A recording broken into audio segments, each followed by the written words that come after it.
And welcome back to another episode of Next Round Sports. This is Chris Porter, joined by my cohorts, Caleb Culver and Jeff Amos. How you doing, gentlemen? We're Hola. doing good. We're doing good. We're just trying to get the Rangers to somehow Yeah. come back and win tonight, but we'll get Right. into that. A nice I'll have start. to get my to this- rally cap on later on, I think. Exactly. Well, we will have to rally cap it as it gets later into the game. We are broadcasting this during the middle of Game 3 of the World Series or not the World Series, Game 3 of the ALCS, Houston, Texas right now. It's now going into the bottom of the sixth inning. But we'll update you more on that later on. Right now, we wanted to get started out with the NFL. And starting out specifically with the Monday night game, Cowboys and Chargers. And the Cowboys able to squeak by in a terrible, terrible game. Yeah, we this were is talking twice during now this on whole national game. television. The Cowboys have just looked like utter garbage. Oh, it's been complete trash. The offense looks like literally they kept showing that Mike McCarthy had his, play calling like right out in front of everybody, and someone's like, "Oh, well, that's just the fake sheet that he put there." That's a whatever. To me, it looked like a Waffle House fucking menu is what it looked like. Mhm. It was ridiculous. In McCarthy, I'm on the fire McCarthy. This is terrible. He is, and everybody He's who said bad. they wanted Sean Payton over him, look what Sean Payton's doing over in Denver. You think they're enjoying that now? They had a better first 5 games with Nathaniel Hackett before they canned him. So I mean, get over all that. McCarthy's Yeah. not the answer. I never thought he was the answer when they hired him. I thought that was just kind of a complete okay. You got another freaking Wade Phillips you brought in here right now. Oh, he's not even Wade Phillips. It's not.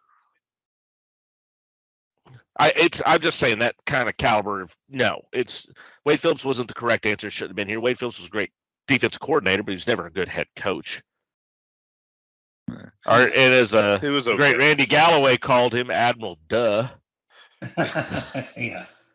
Yeah, well, I mean, Dak But- Prescott had technically a good game. 21 of 30 in passing with a touchdown and no interceptions while being chased around most of the day, including for 6 sacks. Or excuse me, 5 sacks. 5 sacks. And what's surprising is, you know whose name you didn't hear in any of those? Joey Bosa. Yeah. No. You don't hear his name at all. He's definitely hiding in his brother's shadow now. Hands down. Nick Bosa is the far superior of the Bosa brothers. Oh, hands down. Yeah. And, Yeah. and I think that's probably one of the things that people didn't talk enough about this game after the fact is yes, the offense did look atrocious. The play calling looked very bland once Yeah. again. Mhm. But the offensive line was terrible. This was not a good showing by the offensive line on Monday night. And again, none of those sacks were from Bosa at all. 2 from Fox, 1 from Williams, 1 from Mack, and then 1 from Sebastian Joseph Day. And every time you looked up, there was a penalty flag out there. Yes. There were way too many penalties on not just on the offense, on the defense for Dallas. It seemed like every time a play was There was ran, penalties there a was a lot penalty of call. both sides, really. It's like, what There are these? was. These are flag happy refs. Is what the game. They boils were down very to. I flag agree with happy. that. On With that, there was horrible one fucking that play calling by there was McCarthy. one that really stood out to me, and this was on early in the game on the Cowboys punt team, and they had that new guy, I can't remember his name, who was just called up. He was on the left side, Oh, and yeah. he just, first game with the team, they brought him up with all the injuries and everything that's happened, and they called him for illegal formation. And when you lined it up, and they showed from that sky view, he was lined up the same way they were on the right. Like, where else? What else is he supposed to do? Yeah, like it was dumb. It was a dumb call. It was Yeah.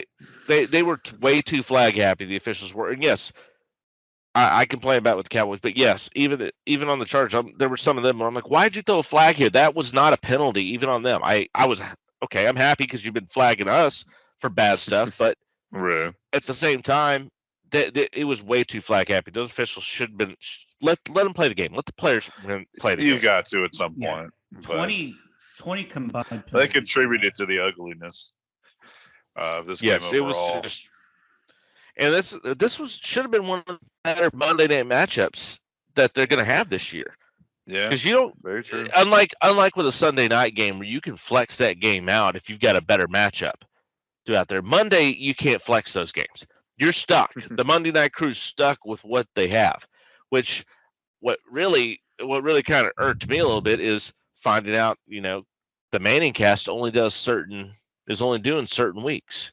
Yeah, because that's one thing that I firmly look forward to on Monday night is listening to the Manning cast and listening to their. There was I think a Spanish telecast this time around. There was a Spanish telecast, but when you're expecting to pay Manning cast, you're like, why is that not here?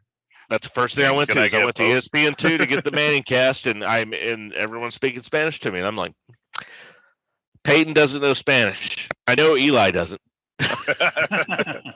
I'm a little surprised. Yeah, I know they do selected games. Obviously, they don't do Manning cast week to week, but you would think that this would be one they'd want to watch, or maybe they want to watch and drink this one like a normal fan because they expected you would have better. That. I guess the only thought.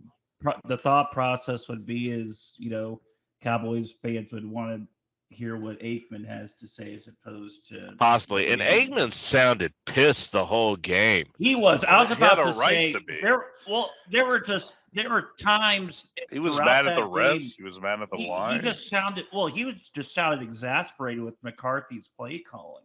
It's just that I don't even know what he's like. When he saw a play call and then it would just be like some BS throw to Gallup or someone like that. He's just like, I don't know. I can't say anything. I don't know what to say. Joe Buck. It's like, I can't say the 4-letter words I want to say right now is what that boils down to. Joe Buck is like, you can't expand upon that. Just like, I don't feel like it.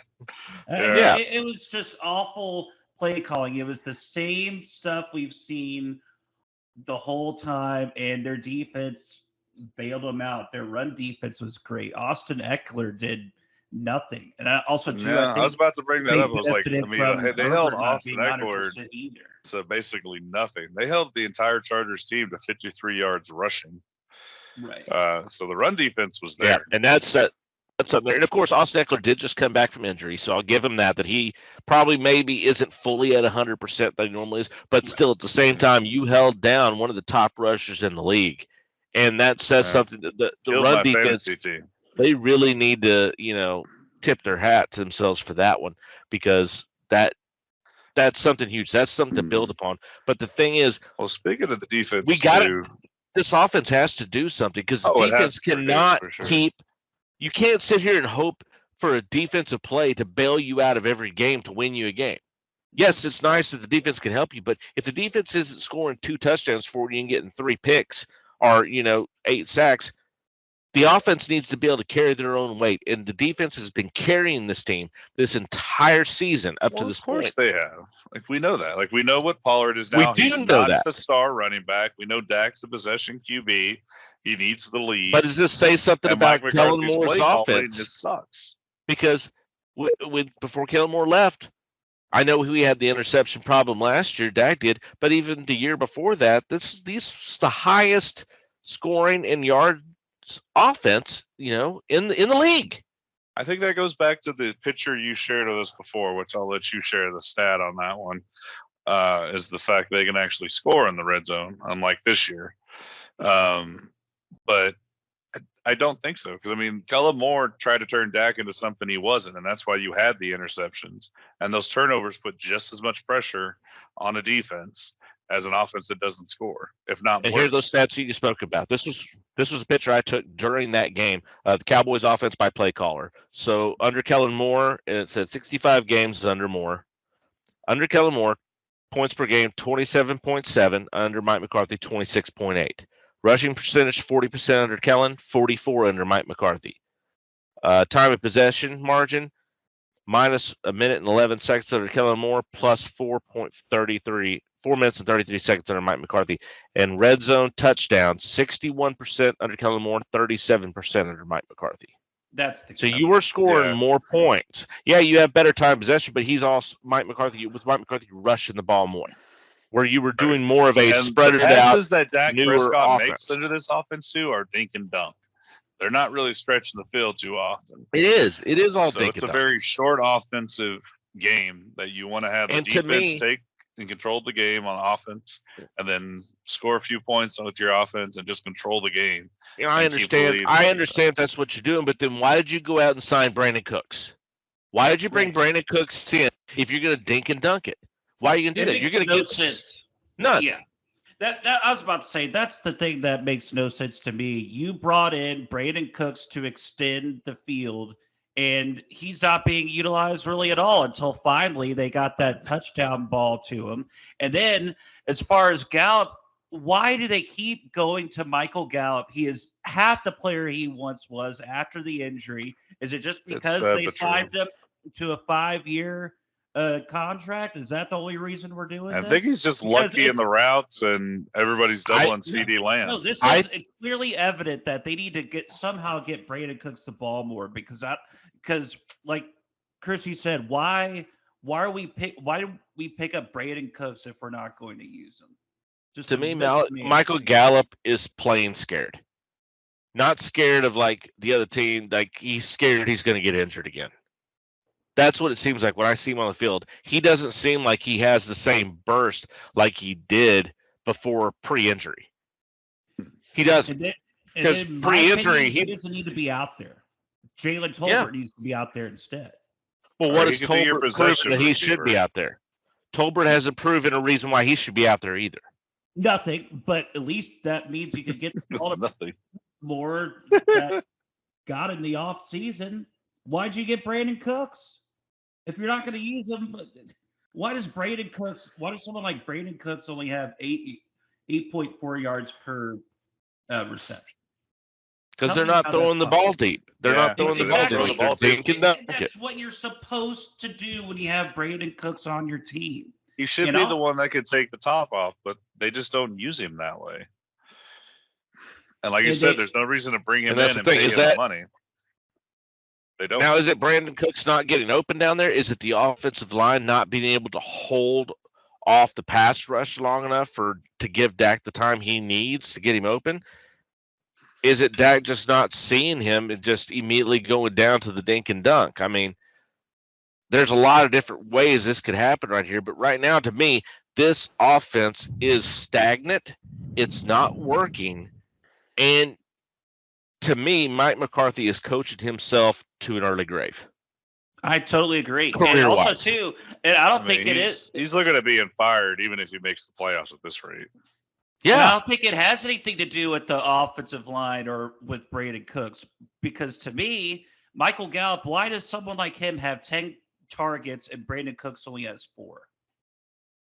Every time he was targeted, he caught the ball on Monday night. Gallup was targeted. Well, when you're only targeted 4 times, it's a little easier to catch 4 balls than 10 balls. Let's be honest there. Well, what I'm saying is you got Brandon Cooks to be your number 2 wide receiver. Did they get him that? I don't think they got him for that reason. That wasn't their initial thought. They got him to take the top off and be a third, run down the side guy. That was their initial thinking. If that was the case, then that's a big fucking mistake, because they're not even using him for that. So again, it goes back to why it's a mistake to sign him. And they should move him to 2 and make him 2, like you said. But I don't think they're brave enough. I don't think they have. That's the thing, is that they're running CD Lamb at slot. When CD Lamb is your clear number 1, but you're putting him in the slot, and I guess you're doing it for the matchups. But even then, you're not giving him the ball. If you're going to force feed him the ball and put him against like a third cornerback or maybe a nickel safety, a linebacker, then why isn't he getting open? Why is he not getting 150, 200 yards? Because you're force feeding him the ball, going against those lesser players, trying to break the defensive up. Nothing that's going on is making sense with this offense. It's part of it, I think, is I don't like CD Lamb's route running. He seems a little lethargic in it from the slot. From looking at him on the sideline, I think he's pissed and he's bored. Yeah, I think he's bored. That's what I'm saying. He doesn't need to be in the slot. He needs to be out on the edge as one of the main receivers. Yes. Give him his full ability to run a full route tree and tell him what you want him to run at that time and go. He doesn't want to dink and dunk he wants to take the lid off of it and go out and get into space where he can make a play and use his Michael talents. Gallup as your guy in the slot because he's that's the thing is Gallup has never been a slot guy. He doesn't know how to play that way because he's always been the just run and throw me the ball. That's all he's ever been. Even he's going to have to learn, or he can sit on the fucking bench. Well, then that's what's going to have to happen. Yeah, I mean, Tolbert's not even that player. But the problem is McCarthy doesn't have the balls to do it. Jerry Jones doesn't have the balls to do that. They're not going to do it. Well, if you don't have the balls to not bench Michael Gallup, then you shouldn't be coaching in the NFL. I'm sorry. Well, that's why we got the Texas Toast offense, my friend. So I just don't. You have a guy, and again, why is Michael Gallup the most targeted wide receiver in this game? Why? Can someone give me an explanation? We've already told you no. We can't explain why, and we agree. We can't explain it because you should be force-feeding CeeDee Lamb. CeeDee Lamb should be force-fed the entire game because he is your best wide receiver. What do other teams do who have a great wide receiver? What do the Raiders do? They have Garoppolo, but you know what? They force-feed Devontae Adams, and he fucking takes over the game. What did the Chargers do? They force-feed Keenan Allen, who's old as hell. He's my age. They have no choice right now with Mike Williams. I know they have no choice. But you know what? TCU guy not doing right. You force feed your best players. Cooper Kupp just got back off injury and just had 160 yards because you give him the ball. You didn't hear Pokanuku this time because Cooper Kupp came in and did what he does. That's what you Cooper do. Kupp could run a Great receivers, you force feed them the ball, and they find a way to get open and make those catches. That's what you do. You put them in good situations, and you make them, put them where CeeDee Lamb should not be in the slot. I know they're trying to get him against weaker competition. He should not be in the slot. Make him, as you said, Caleb, put him as the number one. Let him get out there, get his runs, and get him out in space. Get him out there where he can do what made him talented. That's what he did at OU. That's why he's successful and why he single-handedly beat Texas that year, his last year in college. But, anyways. Just a note. Fire Mike McCarthy. Just on a note, 11th in yards. Motion passes.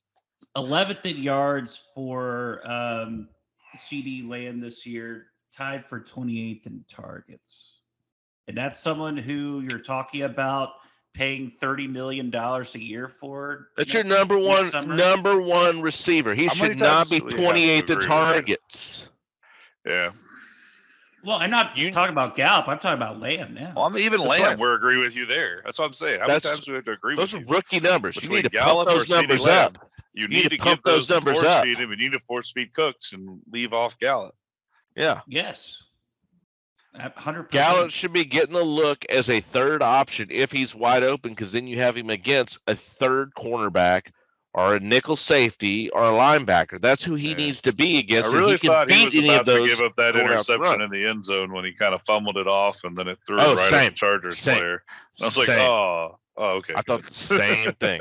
But anyways, the defense is going to have to carry this team unless they go ahead and fire Mike McCarthy and put somebody else in to run the offense. Maybe we can get our backup QB. Give Marty shot. That seems to beat 49ers. If you put your backup QB in, you can beat the 49ers, it seems like. Or go get a guy from the XFL. So Cooper Rush, Trey Lance. Yeah, Cooper Rush. Yeah. See what happens. I mean, I'm almost to that point of doing that because right now your defense is going to have to carry you.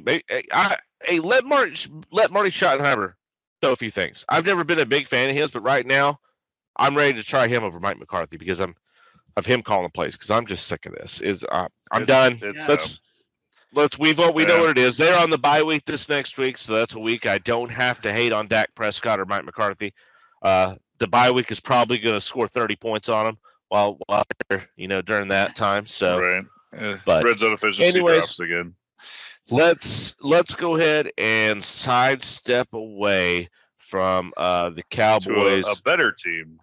The Cowboys just barely limping past the Chargers and go over into your Ravens, able to take that international win over there in London against the Titans. 24-16, got him. Yeah, that was an ugly game in the second half, though. I mean, Very, the Ravens very ugly. controlled that game very well. I mean, 18-3 in the first half, just dominant on both sides of the ball. 10+ yard plays per drive for the first 2 drives. Just That first half, controlling the ball. They were playing very angry. They were. I think they were really mad from were. what happened last time. I don't But, blame I mean, them, and yeah. I think that I just like the way that they came out and attacked the Titans early, because that's one thing with the Titans is if you let them get out ahead of you, they're going to ground and pound you there with Derrick Now, Henry. Derrick Henry still got his 100 yards rushing total against us at least. That's So, going to I happen. mean- It's hard to stop Derrick Henry. Yeah, from you getting- can't stop Derrick Henry. when he's healthy, you're not going to stop him from getting 100 yards. You just have to Right. shut everyone else down. Yeah. Now, the good thing for us is Ryan Tannehill, after a couple of sacks, got a sore ankle. And Malik Mhm. Willis came in, and they unleashed the sack gates and just tore into him, like 6 sacks against Malik Willis alone, and then like another 2 on Tannehill, I believe. It was a sack party at that point. Like I said, it was ugly in the second half. Kyle Hamilton ejected for targeting on the wide receiver for the Titans. I don't think it's necessarily he was being evil or vicious in that play. Just a young player, got to learn to take the right angle.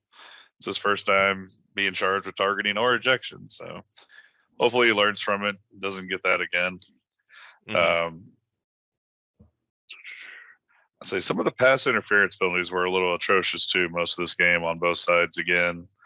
It's just like, what else are they supposed to do? Like, there's no holding there. That ball's uncatchable. But overall, they did a great job. DeAndre Hopkins got 1 catch in the entire game, just 1. Derrick Henry got 200 yards, but you hold DeAndre Hopkins to 0. And you've also got another pick by Geno Stone out there against Ryan Tannehill, who probably should not have thrown that ball. I think he got a little greedy. He should have dinked it over to Derrick Henry because they had all the momentum, and they could have kept the ball and kept going and scored, and that may have been a different ball game at that point. I want to thank your boy Zay Flowers for, even though he didn't help me win in fantasy, he did get a touchdown pass. So we talked about that last week, that should I start him? I ended up starting him, and I'm glad that I did. Didn't pick up Justice Hill for that. Very true. So, yep. But yeah, the MVP of the game for us was definitely Justin Tucker going 6 for 6 on field goals. He did have a blocked extra point, but 6 for 6, hell of a game for him. Zay Flowers, like you mentioned, though, good game, but he needs to learn to use his damn blockers.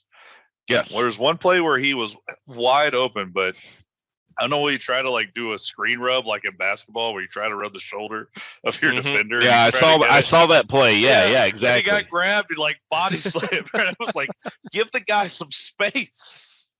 Oh. There was another time he could have cut back in and used his blockers again. I was like, what are you doing?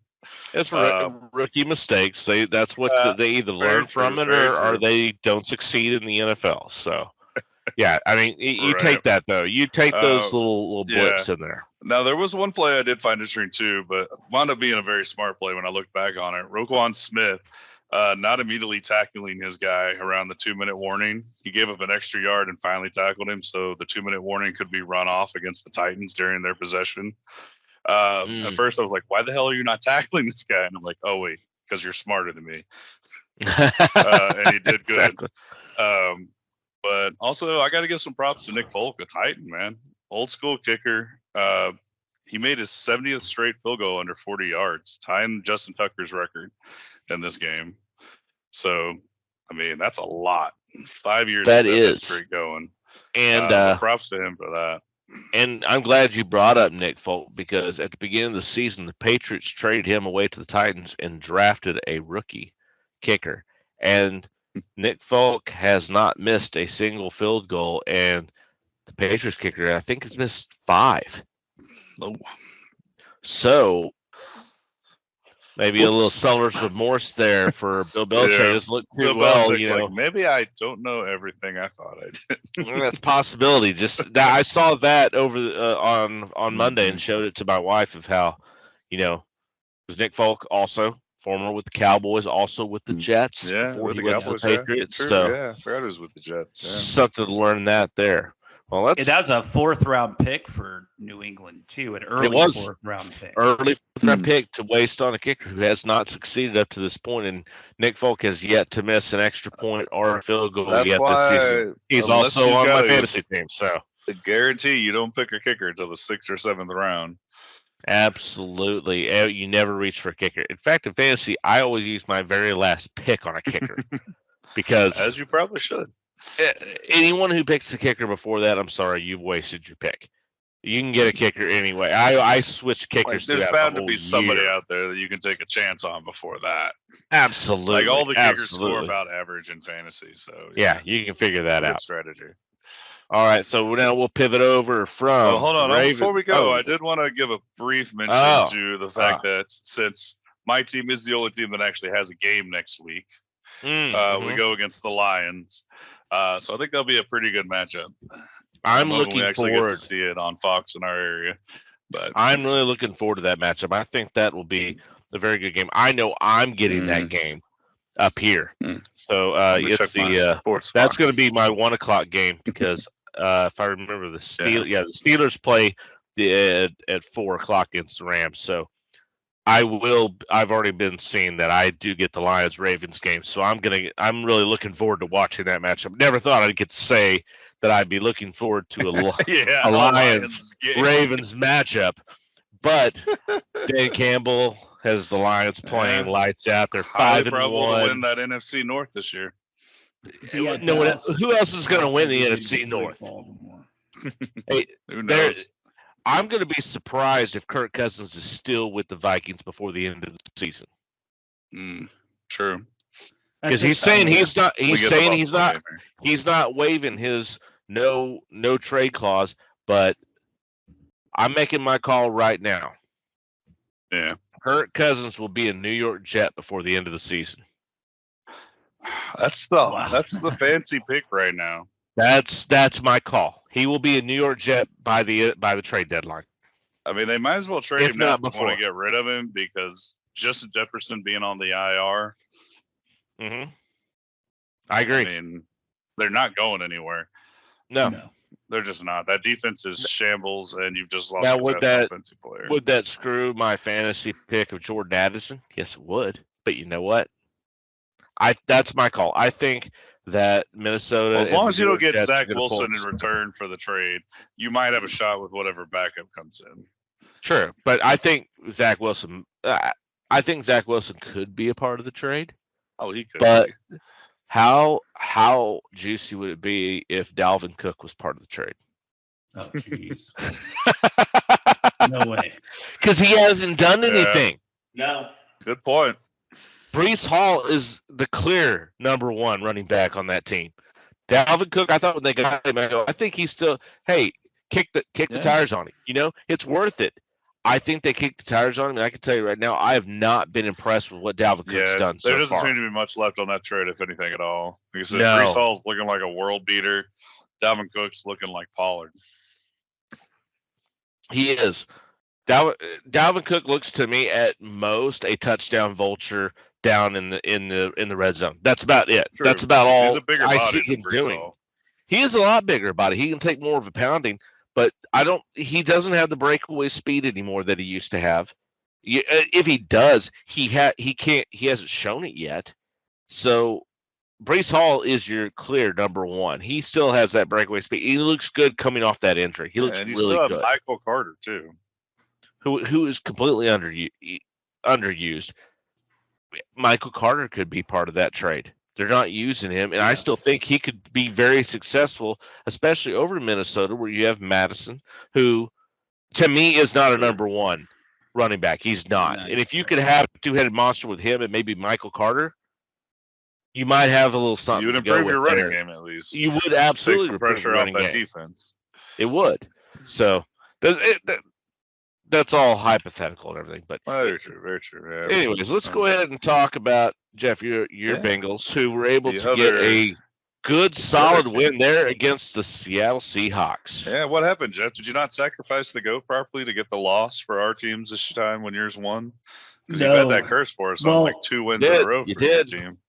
The thing is that the second half, the offense was absolutely atrocious.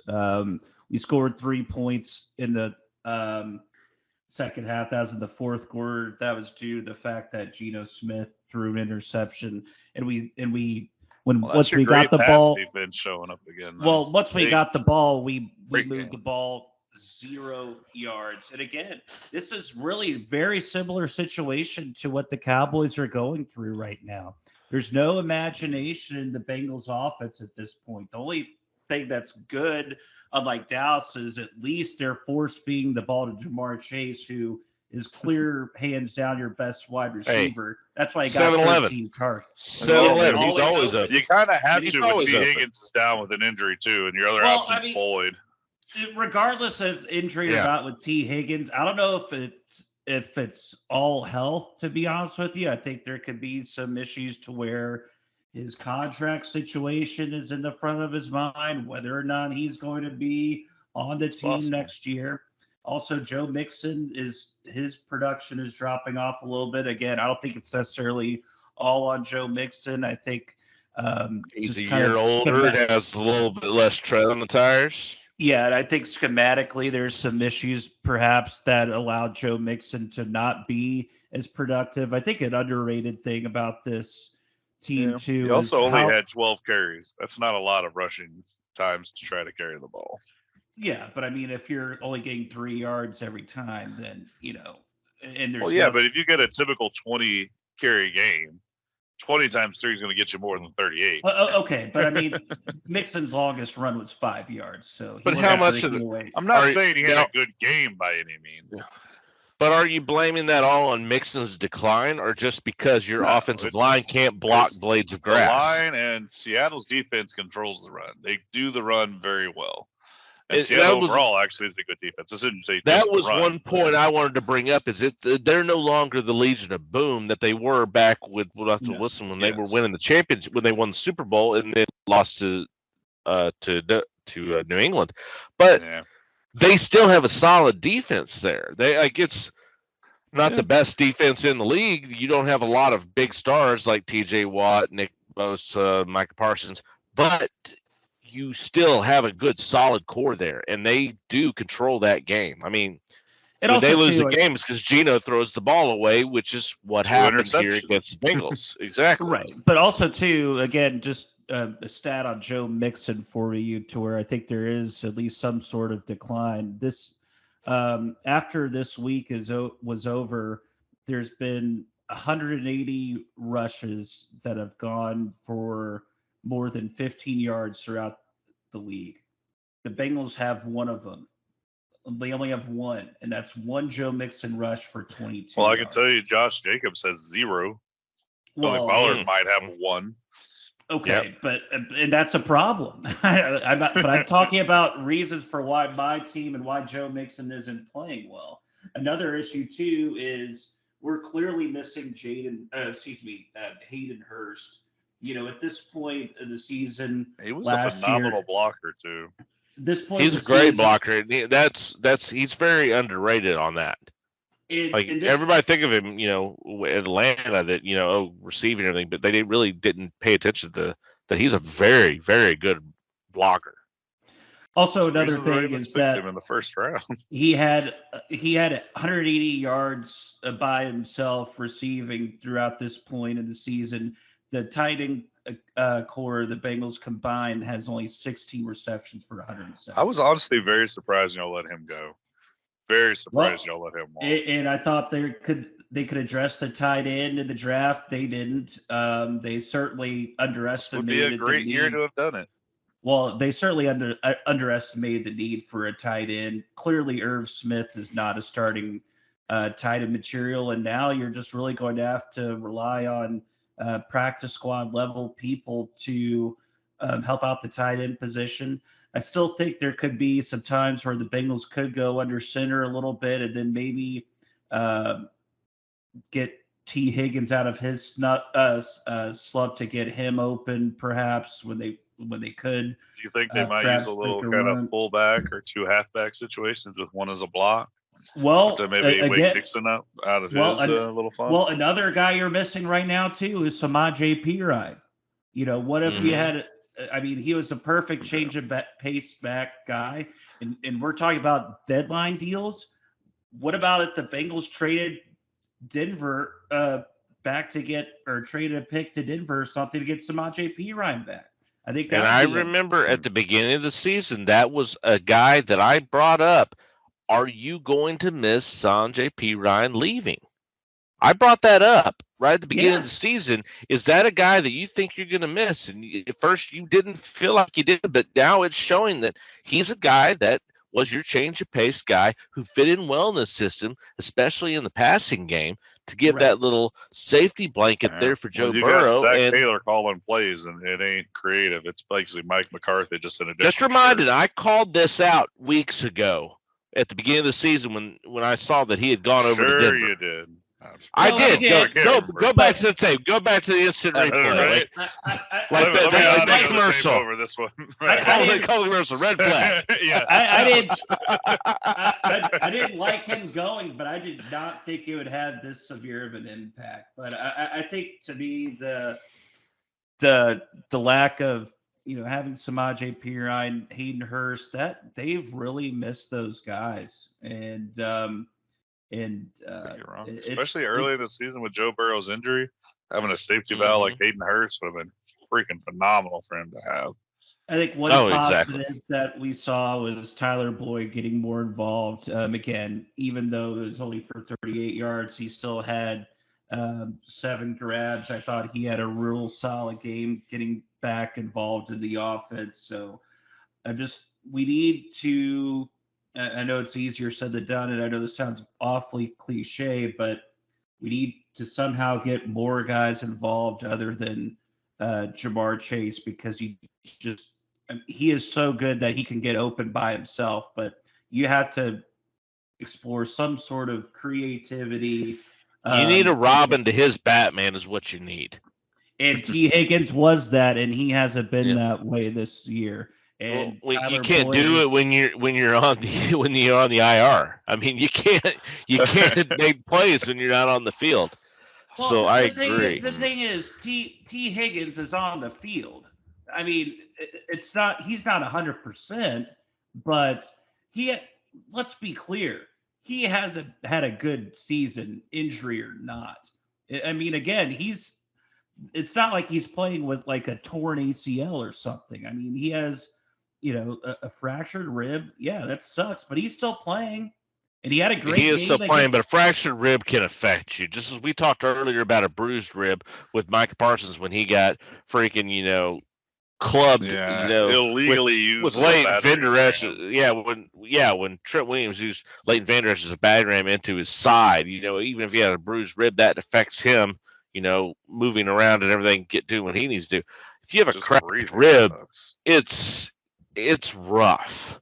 And even if you're playing and you feel like you can play, that's still going to affect you coming along. I mean, it's not like you're playing with turf toe. Right. But I mean, again, he needs to play better. He's not playing good enough. Well, if he's got a cracked rib, you're happy. He shouldn't be out there if he has a broken rib.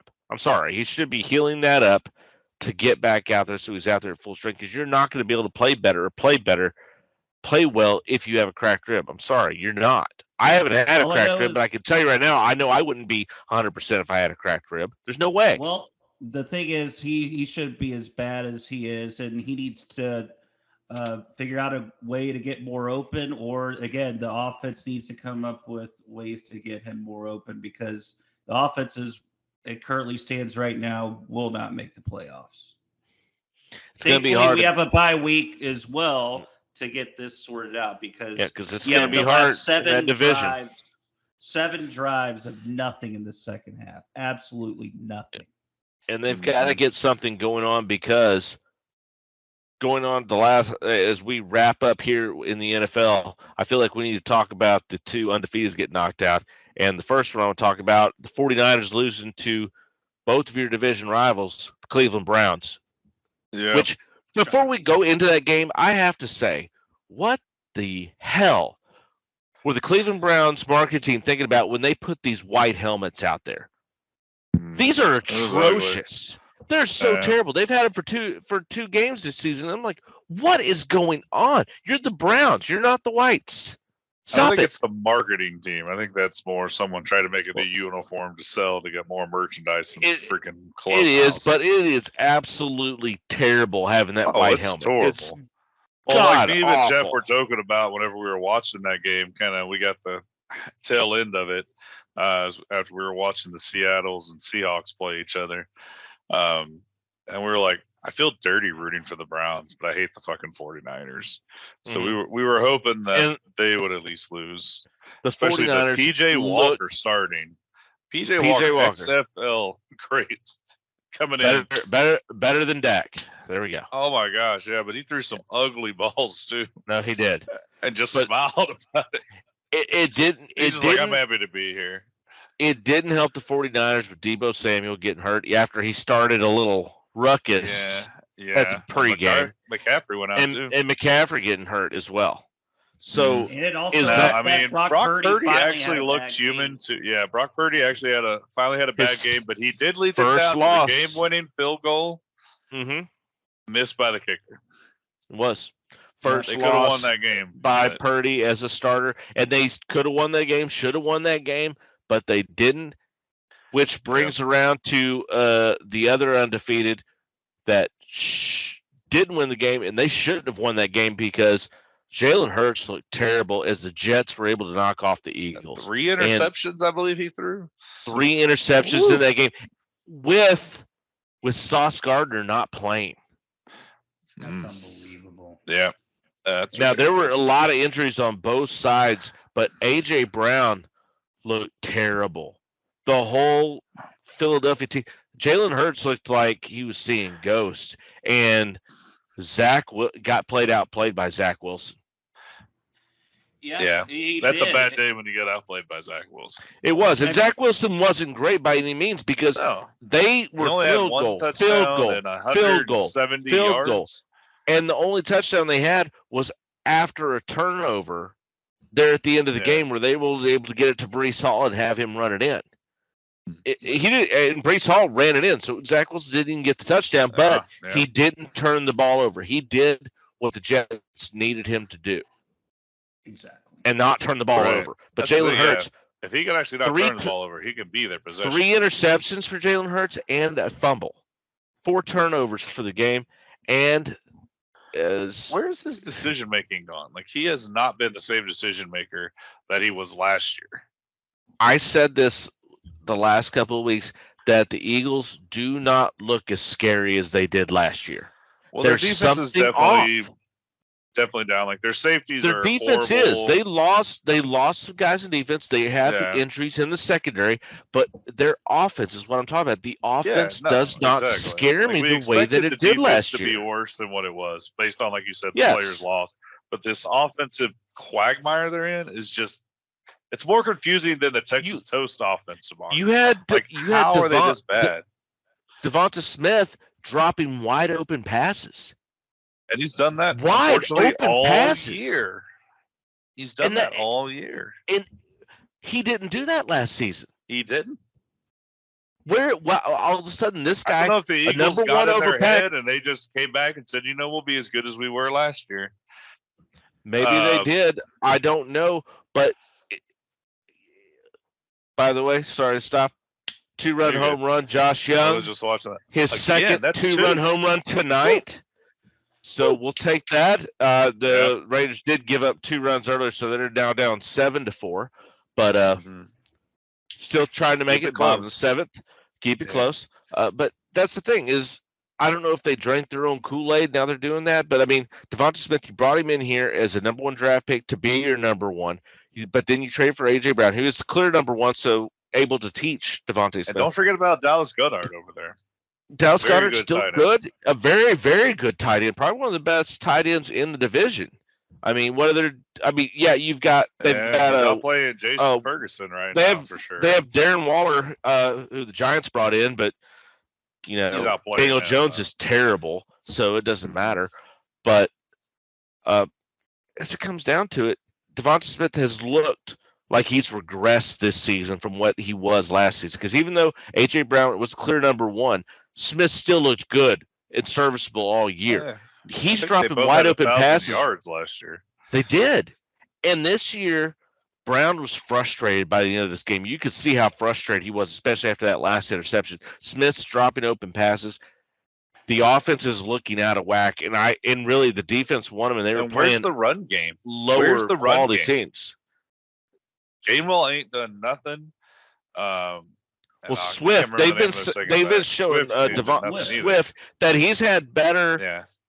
He's had better stats through the first 5 games than he did last season with Detroit. I'm like, well, they haven't played anyone, and he's got better offensive weapons. Of course, he's going to have better stats right now. Though. Yeah, but still, it hasn't been great. Good. No, I mean they got him to change his offense and make it a little more balanced. Well, exactly. I think what's happening that now running back. is teams are realizing if you can force Jalen Hurts to throw enough, he's going to make some mistakes. He's already thrown 7 interceptions this year, and I don't know if he threw 7 interceptions. He threw 6 last year. Exactly. He threw 6 last year. He's already thrown 7 through 6 games. Mm-hmm. So, to me, he's reverted back to just kind of a slightly above average quarterback, and Devontae Smith hasn't shown up, and then you already have AJ Brown, who's getting the ball plenty, still pissed off. And also, too, with that being said, I think you have to give the Jets defense some credit. Yeah. On Sunday. Well, especially since it was the first time in a single game that 2 brothers got turnovers with the Q brothers, the Williams brothers on the Jets. Yes. Each getting an interception and a fumble recovery. So first time that's happened in a long time. Yep. Mm-hmm. Both getting turnovers. So wanted to give shout outs to them on that. I think one thing, and just kind of leads to the last thing I want to talk about with the NFL this week, is into next week's games. Looking over next week's games, the only game that really I wanted to talk about is going to be the Sunday night game, which is Eagles and Dolphins in Philadelphia. Fantastic. This right here is a put up or shut up game for the Eagles. After losing to the Jets here, looking inept on offense, they're going to go against this Dolphins defense, which basically is like the USC defense. They're not good. But how this, and I know the NFL wants this to be a scoring match. They want this game to be like 56 to 53. That's what they're hoping for. They want it to be basically in the Chiefs Chargers. That's what they're hoping for. Absolutely. They're going to want this to be the. That's why they changed all the rules to make it so hard for the defense. The Manning Romo Denver Cowboys game. Yeah, or the Chiefs Rams game on Monday night from a few years later. Where Goff knocked off the Chiefs there. Yeah, that was great. That's what they're hoping for with this, and that's what you may have a possibility, because the Dolphins defense doesn't have anything. If the Eagles if they want to get something clicking on offense, this is the chance to do it, and this is a good rebound from that Jets defense. And the Eagles defense, they're going to have their hands full with the Dolphins offense, which is number 1 in every category. Hasn't missed a beat, even with the injuries they've had at running back. And even that blowout to Buffalo. Even after that, they've still they turned it back around, and they rebounded from that. So this is the only game that I'm really actually wanted to bring up. I mean, yeah, you're gonna have the Chargers and Chiefs. You've got a few other decent games. We saw where the Chargers were against the Cowboys. We have that. That's why I don't care to talk about that. The Chiefs should beat them, but the Chiefs haven't been the Chiefs. So if the Chargers beat them, should beat the Vikings, but not to worry. Yeah, that's the Monday night game. 49ers Vikings. That's that. These are 2 5-1 teams. This is the only game I'm really actually looking forward to watching. Just one, because I'm pulling for Miami to beat the Eagles, but I want to see. I think this is a good litmus test for both teams here at this point in the season. Yeah, I mean, both very similar teams. Both teams rely on their offense, obviously. Both running games are solid. I mean, again, we have Hurts and Swift. You're going to line of running game, and then Etienne and Mostert have been on fire this year. Well, Etienne's injured. He's on the IR. He is. He went on the IR. He ended up going. He went on the IR. He had a hamstring. Yeah, on the IR last week. Ago, I think. Yep. That's why they've had. That's why I brought up the whole injury they've had. The injury problems they've had at running back. Yeah, Mostart's has been solid, but still they've been kind of a revolving door there. Dragon. Oh, it's like a four-headed dragon. They've been the Hydra at this point. Because they just keep having to bring different guys in as they go down. And geez, Yep. It's like the Notre Dame running stable. Pretty much. All right. Well, we're going to go and wrap up the NFL here. We're going to take a quick break, and we'll be right back as we touch into some college football.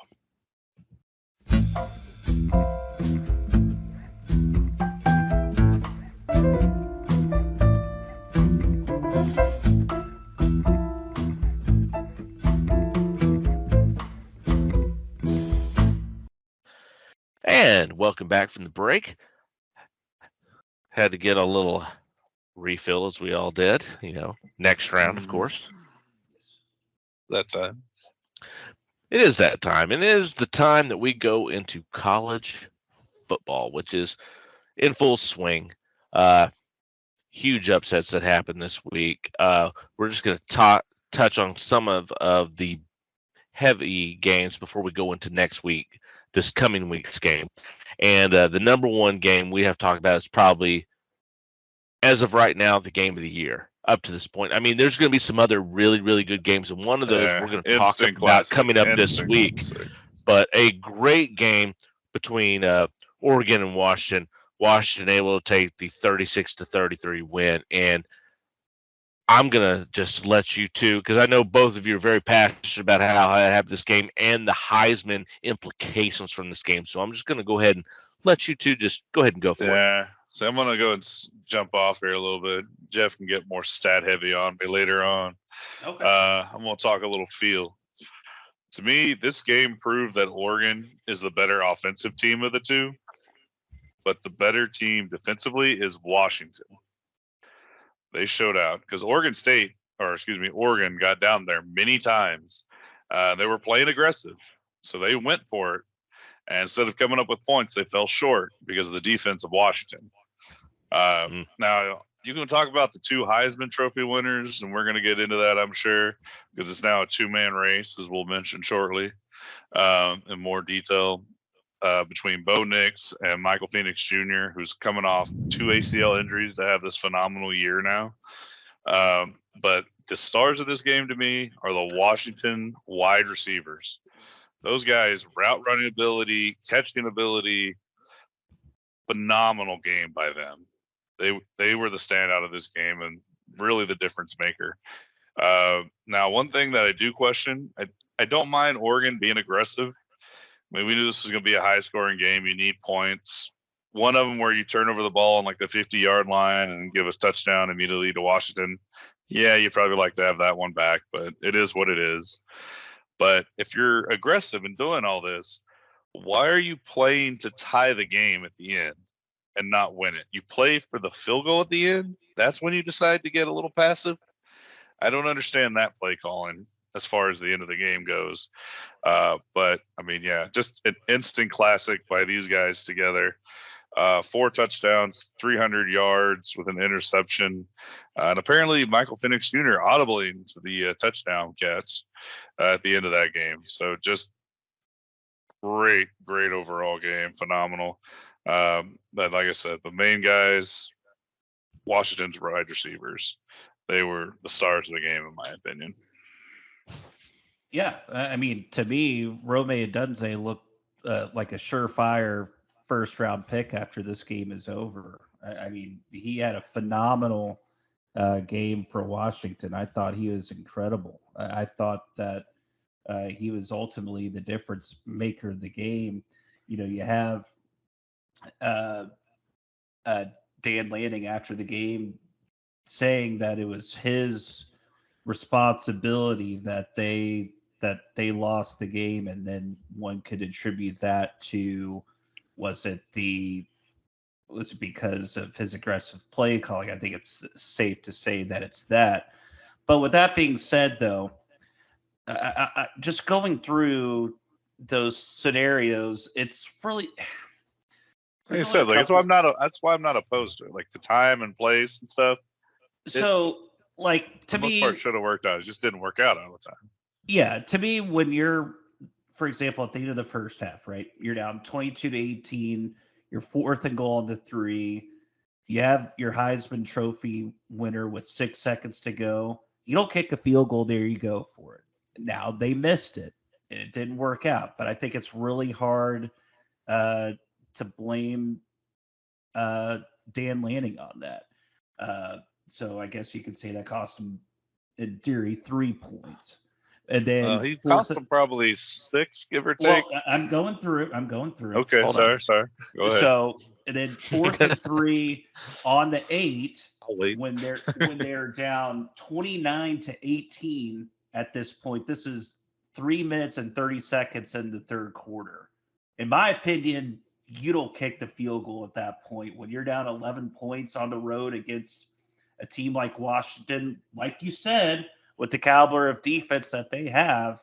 I think you have to go for it and at least hope you get the first down. And then if the situation comes up again, say if you get a sack or then you kick a field goal. But I don't fault him for going there either. So I think the issue that everyone has, and rightfully so, is the fact that Oregon was up at this point 33-29.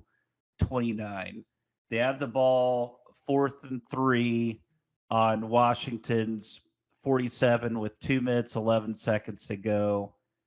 They go for it, miss it, and then in 2 plays, Washington scores a touchdown and wins the game ultimately. And then they go down the field, and then they go for a 43-yard field goal at the end of the game because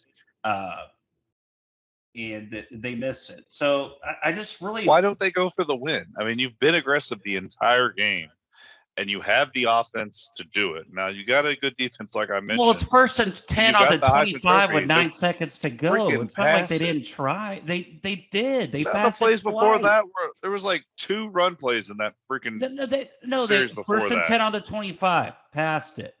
Incomplete. 2nd and 10 on the 25, incomplete. They had a second to go, and they tried to take the game into overtime, and they missed the 43-yard field goal.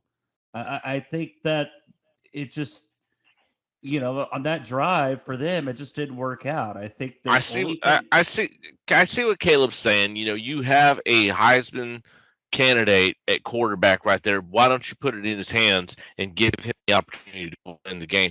But Jeff, I also see what you're saying. You gave him the opportunity. Yeah. They was getting shut down, and it's a 43-yard kick at that point. It's not like it was a 63 makeable by college standards. Yes. It is. It's not like he was kicking a 58-yard field goal. Right. Where you have some opportunity. At that point, that's a pretty much a chip shot for most college kickers. So I can't argue with them at that point of the game going to tie the game with that much time left. If they would have had, it was 4th down and it was 4th and 1 with 1:32 left. Okay. Maybe you should have gone ahead and gone for it because you missed the kick. Maybe you should have gone for it and, tried to get that first down. But in that situation, I see where you're coming from, Caleb. But at that point, you've gone for 2 passes. You put it in his hands. You weren't successful in that.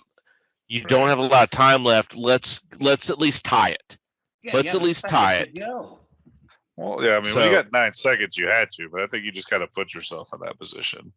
True. Is more what I believe. And they should have. And Bo Nix didn't put them in that situation. So at that point, you had to rely on your kicker. But I didn't get to watch this game. I'm just, going off the highlights that I saw that I was able to watch. And in that situation, you gave him the opportunity. He didn't get where you were, and you needed to give your kicker a chance to try and give him an opportunity in overtime to help win you the game. I don't have the fault in that. if they would have been more aggressive earlier, like you said, I agree with you. They should have been a lot more aggressive earlier, but they weren't, and that came back to bite them later on. So, I mean, Yeah. it is what it is. You live and you learn. Yeah. You go from it. Shoulda, woulda, coulda, land like me and my drops I was talking about with the Ravens last week. But, Exactly. But it's just like, again, they had that 2nd and 10. The only thing you could have maybe asked them for to do is use a timeout. They had one timeout left. They could have used one of them maybe earlier on in that drive to get another play to get closer to field goal range. That'd be the only thing that you could fault them for. But when it's 3rd and 10, 3 seconds left, you have a 43-yard field goal right down the middle. You have to kick the field goal. You cannot not kick the field goal. Well, I'm not disagreeing. When it's 9 seconds, yeah, then you've got to kick the field goal.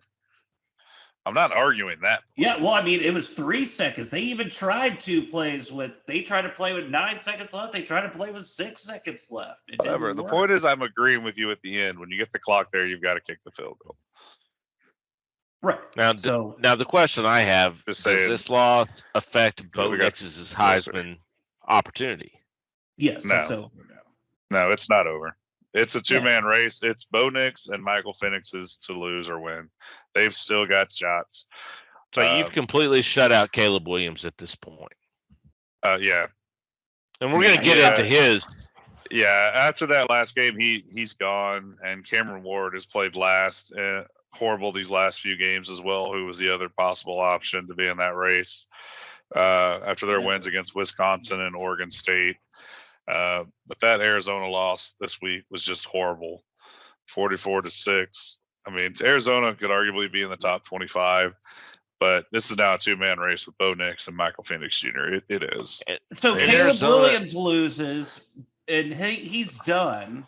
It's not because, listen to me here. First off, Caleb Williams lost and looked like garbage.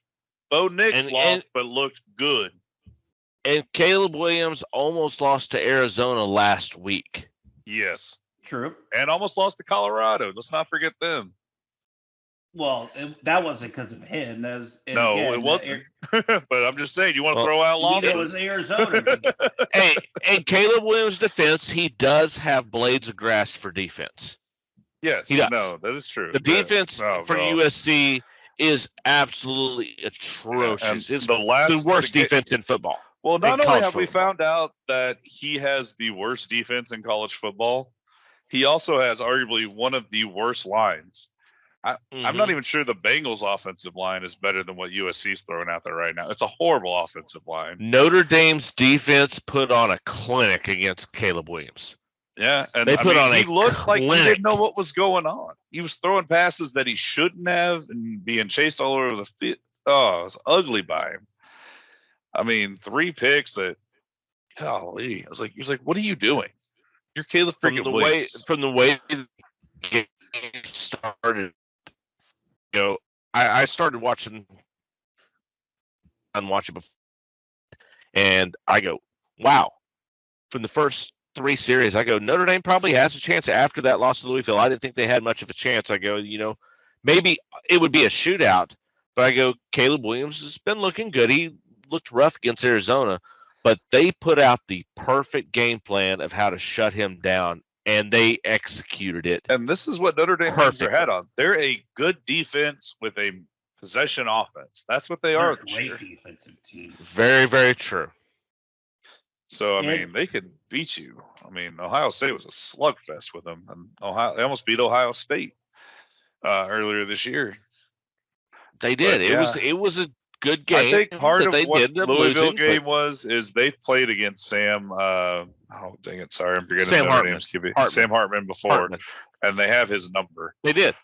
They had his number last year when he was with Wake Forest. I mean, they know Sam Hartman. They know how to beat him. And Louisville didn't look good this week either. It showed that, hey, we know how to beat Sam Hartman. We don't know how to beat other people, but we know how to beat him. And also, too, you have to remember going into that game, too, you had Ohio State. You had that hard-fought game against Ohio State. And I know it sounds crazy, but then they had to go on the road to Duke the next week and gut out a win there because Duke is a top 15 team. I mean, they haven't fallen out yet. They're still there. Duke isn't exactly. bad. Duke is not bad. Yes, Mhm. exactly. This is the best team Duke's had maybe in their I history. think that's another thing to add to that Louisville loss as well. And I think Notre Dame's in a great spot probably to go undefeated the rest of the way. They have Pittsburgh at Well, home. if they do, they're Notre Dame right now is sitting at 15th in the AP poll. The problem is they don't play anybody again, though.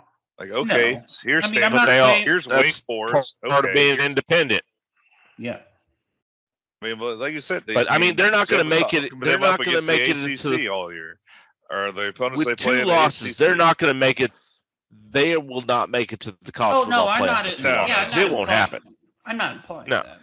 Mhm. But they have a good way to finish out the season and look yeah, good. they can I do finish agree with strong that. for sure.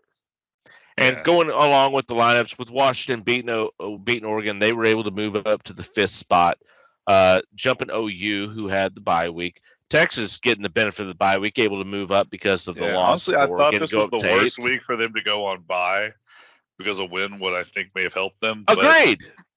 They Agreed. came out Would- smelling like roses. A They win moved could up have to helped them 8. coming out. They did come up smelling like roses. They couldn't help with that. And they could get some help this week because they are playing Houston. But going into this coming up week, the game of the week, which I know we're going to talk about next week, is number 3, Ohio State, and number 7, Penn State happening. Mhm. And this is a game I think is being looked at it's going to be broadcast all over the country. It's the noon game. So that Phenomenal was game. the big one that's coming up right there. And the biggest one with the biggest implications. And we talked about this earlier. I'm going to bring this up now. If Penn You State is freaking able Penn to State knock out, win. if Penn State is able to beat Ohio State, are they able to jump either Florida State or Washington, who are 4th and 5th currently right now in that order? Are they able to jump either one of those teams and get into the top 4? See, I don't see that they are, because everybody loves Florida State. I'm not in love with them, but everyone seems to think they're one of the top teams right now. So I think Florida State's safe. They would obviously move up to 3, and then Washington's going to be your 4, especially with that classic they just got done with in Oregon. They're not getting jumped from a team that's 7 all the way up to 4 while they stay at 5. To One me, thing- go ahead. Go ahead. No, you go ahead. I'm just going to say, to me, without question, Penn State, if they beat this Ohio State team on the road, I mean, they without question are the 3rd best team in the country. And hell, I think you could make a case for them passing Michigan because Michigan hasn't beat shit yet. They haven't What? done anything. I have said that all year, and y'all are stuck in Michigan's dick every time I come around. You're like, "Oh, Michigan's good. They're number 2. They should be there." No, They Michigan should be- shouldn't. They should have been there, but I mean, if Penn State, No, they goes shouldn't. I, Get to- Michigan I have out of not there. Ohio sucked Michigan's State. dick at all this season. I will And say it right now, I have And I not. didn't put them in my playoff. I did not put Michigan in my playoff at all. I didn't even have them making the Big Ten championship. I had Y'all them argued with me losing at the 2 beginning of losses. the year when we did the pre-rankings. Oh, Oh, bullshit! Michigan no, we should be didn't. there. No, they shouldn't. Get Michigan out of there. No, And no. Florida State will eventually fall out too. So I mean, if Penn State does win this game, they probably make the playoffs because Florida State's going to eventually fall out. But I And- think Michigan and will if you're probably saying fall Florida out State too. could, me, And that's Penn State to me at least gets to number 3. At least. gets No. to number 3. Get If out of not here with that 2. nonsense. If Well, not, Stephen look A. Stop it, Stephen A. No, look at this right here. Look at it. Is Okay, there I a know. I'm looking at possibility it. for that happening? There is a possibility for that happen because this week Florida State goes up against Duke. And Duke could pull that up. Now this game is Well, now in we're throwing Florida other State. variables into this thing. It Initially, is. it was just if Penn State beats Ohio State and everybody It stays is. the same. Now we're throwing another variable in there. Okay. Well, I'm not So even if throwing Florida another State- variable.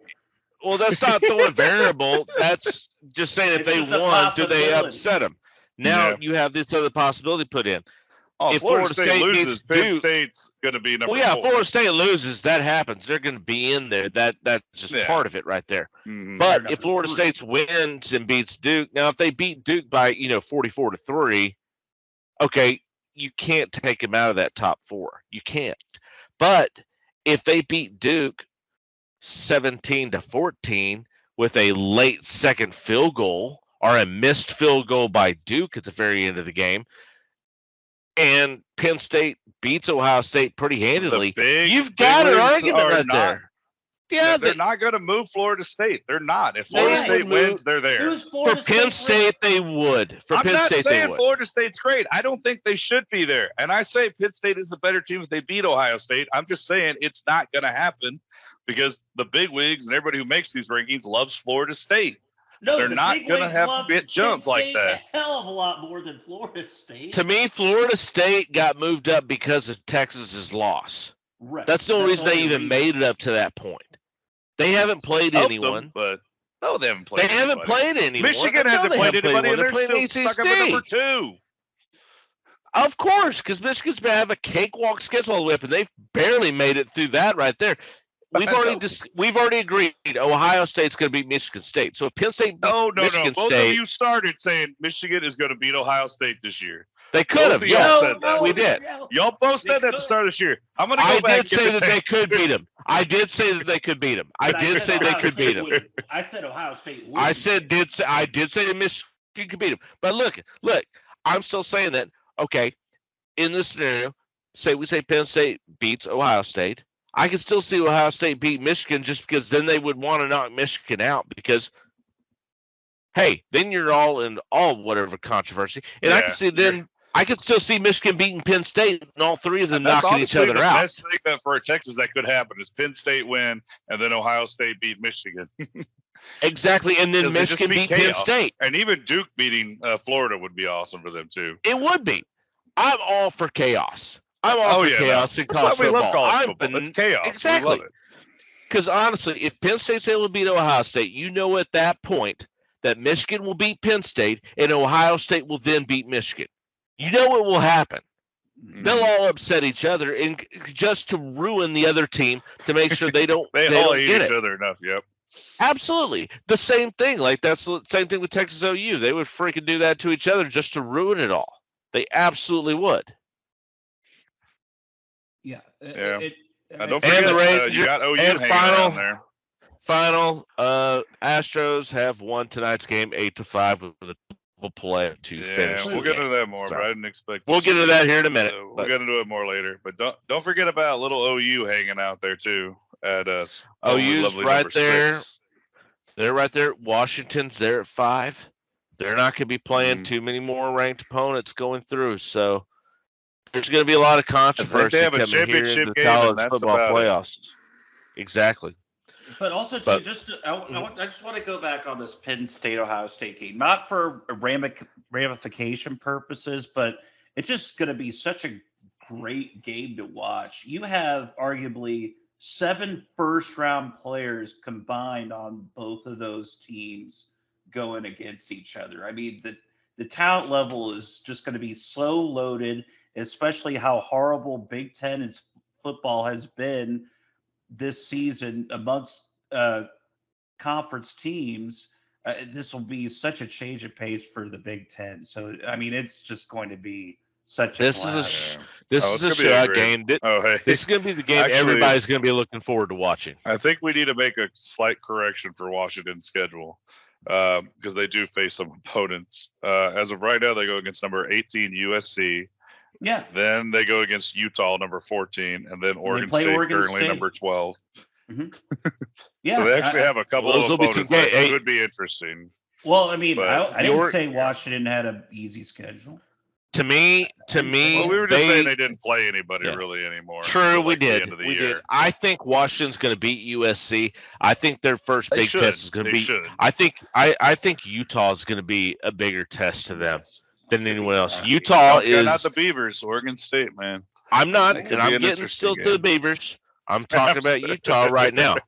Utah is a team you cannot sleep on. You cannot if you go ahead and look past Utah, they're going to beat you.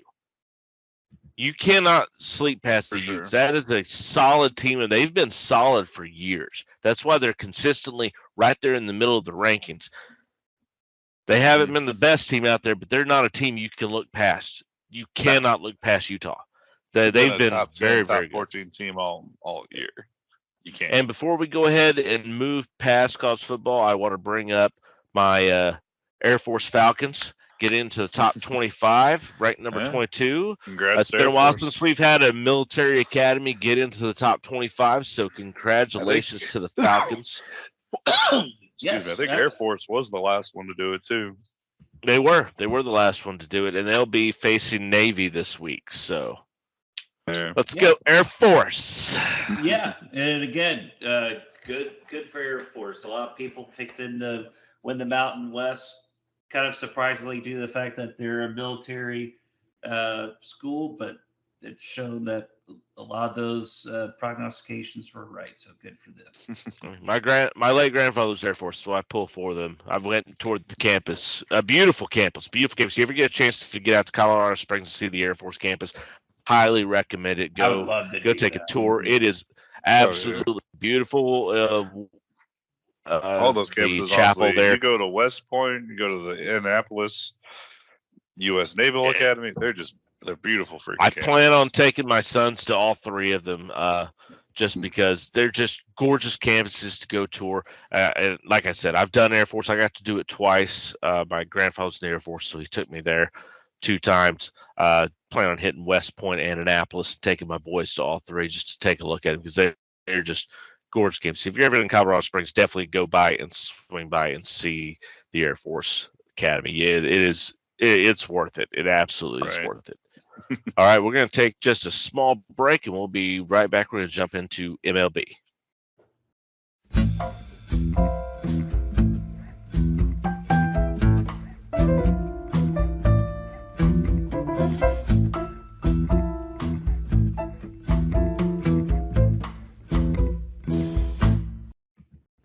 And welcome back from the break, as we're ready to talk some Major League Baseball.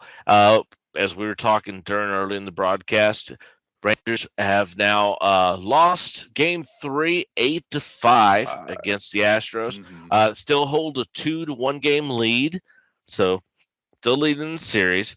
And we're down to the Final Four now. We're down to the Final since Four. 2012. So we're here. That is a benefit. They've been playing well. Today is the first game they have lost in the World Series, or not. I keep saying World Series, in the playoffs. The 6-game win streak. You knew the game tied lost for the eventually, second and best, if it was, I think, postseason streak of all time. The bats have been hot. And today, and people will say, okay, the bats cooled down there. They still scored 5 runs. You had two-run homers by Josh Young. I think it was tonight. It was more the good starting pitching by Houston tonight, because they could not locate that fastball, and it's weird. You're like, it's a fastball. It's not like a 99-mile-an-hour fastball. It was like 92, 88. It was the best starting pitching that they've had at this point in the series. Yes, for the Astros, yes. For the Astros, now, Verlander had a good game. We just happened to get 2 runs on him, and they got none. Exactly. But it made the Rangers bats just look dumbfounded. Like, even Evan Carter's kind of going out there just like, the hell was that? It was even he's looking confused. And but taking 2 out of Houston, or taking 2 from Houston, which was unexpected. Yeah. So kind of right now we have house money too. We do have house money, and I wasn't. And we talked about this in the break. We agree this was not going to be a sweep like the rest of the game. Yeah, like the rest of the series. Yeah. Which none of us thought we had this year. I mean, when we swept Tampa, we were okay. We could see it. They've been injured, but I don't think any of us even thought we'd sweep Baltimore. We thought at least Baltimore would get 1, but we swept Baltimore. And I think a lot of Ranger fans bought into the Kool-Aid there of then after getting the 2 games in Houston, oh, well, we're just going to sweep Houston too. No, this was not going to happen. Yeah. Especially after the last series where Houston swept us at home and beat our brains in badly. Oh, yeah. It was a bad series. It had double-digit runs, was. I think, every game. Right about, yeah. So I knew this was not going to be a sweep. I understood that. But now we get to see how they are going to come back after a loss where they didn't play well and were still close. but they didn't play well. The only person really getting hits was Josh Young, And which good for him because home runs. Two home runs. Two run home runs. I know, really. I mean, but he's had a couple hits, but he hasn't been very productive offensively Hopefully this series as he was in the Baltimore and Tampa Bay series, because that was all the talk is the Tampa and Baltimore series, how successful in the 7, 8, 9 positions the Rangers were offensively. And really, Leon Taveras has been phenomenal this series. He got the solo home run in game 1 to help give us that two-run edge there, and played very solidly in game 2, getting a few runs. He didn't get a home run, but he played very solidly, getting a lot of hits. Stole a home run from Houston. So great that defense too. That he did. And Young has been playing well. I mean, he's had a couple of oops there at third here in this series, which we wouldn't like to have. Which but is has he's redeemed not one of himself. The Gold Glove finalists, but he is. He's not. But he's still stellar defense offensively, he really, that's something that you can build on with that, is that he hasn't played offensively in this series very well the first 2 games, but to come out and have 2 home runs, both 2-run shots to keep your team in the game, that's all you can ask for him. Corey Seager has been very cold the last 2 games. So is Marcus Semien. Semien has been. And those are your 2 guys that you really need to get fired up. And Garcia hasn't looked good since game 1. Well, no, game 2, he got that hit at the very beginning of game 2. But other than that, Garcia has not looked good as well. You need these 3 guys to step up. Well, this is why they say pitching wins the postseason and defense wins the postseason. Because that pitching staff, when it's going, great. I mean, we have Montgomery and Eovaldi, made Houston look like garbage hitting. I mean, Scherzer, we kind of expect a little roughness coming back with like 33 days rest or 33 days between starts or whatever it was. He had a long time off, basically. He had from that injury, He had the wild pitch. He had the hit batter. But overall, I thought he looked good today. He looked good, but the thing is, what really got me, what really got me is there at the top of the second, and it got to bases loaded, and you kind of got that feeling of where Eovaldi was when he had bases loaded in game 2, in the 5th inning, and you're like, okay. Scherzer's experience. He's a phenomenal defense. He's had time off, but he's experienced in the playoffs. You got to trust him on this. And then he threw that wild pitch that Heim tried to block, was trying to get to block off his chest to fall straight down, but it hit his glove and went off to the right, and they got that first run. And at that point, it seemed like the dam busted, because right after that, all of a sudden, you had 3 more runs. It was 4-0, and then you're now climbing out of the hole. That was ultimately the game, and that really has been in the playoffs for every series. Mm-hmm. The team that scored first and scored quick. That's been the Rangers' recipe for winning, is scoring quick, so that their pitchers, so their pitchers can then attack the batters on the side. Because if you gave up a home run, oh, well, you gave up a 1 run. You can still continue to attack and be aggressive, and that helped Houston's pitcher be very aggressive against the Rangers, which it took them a while to finally get some runs in, and when they did, they finally pulled him. And like I said, Young was the first one to, get that home run and actually help bring it in, but at that point, it was already 5-0. You're already digging way out of holes. 5-2, and ended up into the game 8-5. You're able to get to 3 runs, but still. Yeah. Scherzer looked better than I thought he would, but at the same time, he wasn't what we needed him to be. And I'm not faulting him for that. He's the best pitcher honestly, you could put. I think this is more set up for game 7 if you need him. This is setting Scherzer up for game 7 more if you need him. And if he gets to that, I wasn't expecting to win this game tonight. I wanted to win this game, but I wasn't expecting, because when I knew Scherzer was being put out, I know in my mind that he's been out for a long time. And you knew he's going to only go 4 innings, roughly, probably. 4 or 5 all day innings today, is all I go, hey, if I get a minimum of 4 innings, I'm happy. I prefer to get 5 quality innings. I wasn't expecting to give up 4 runs in the second, but at that point, he still battled and did well after that. He gave it up, but he still continued to pitch well all the way up to the 5th. It happens. It happens to everybody. It happened to Verlander, you know. It's a better showing than what he had only 2 last runs. time. Because last time they shell-shocked Scherzer for like 6 runs. I think it's 6 innings or whatever he had when he was healthy back when they went against him. Exactly. I'm not concerned. We still have advantage. We took 2 games at home, so we already have. Now we have home field advantage easily, but we can still win in what I call the 6. Win it at home. You have the opportunity to do it by even losing 1 more game, but I will feel more comfortable with the Rangers moving on if they can go ahead and take game 4 there in Arlington. You don't want, after you take 2 games in Houston, you don't want to lose 2 games at home. You don't want to make this season series. You don't want to make this basically a 3-game series. Absolutely not. 2 out of 3 are in Houston at that point. Yeah. You have home field advantage. Let's go ahead and take advantage of it. Let's win this game in game 4. Then win in 5.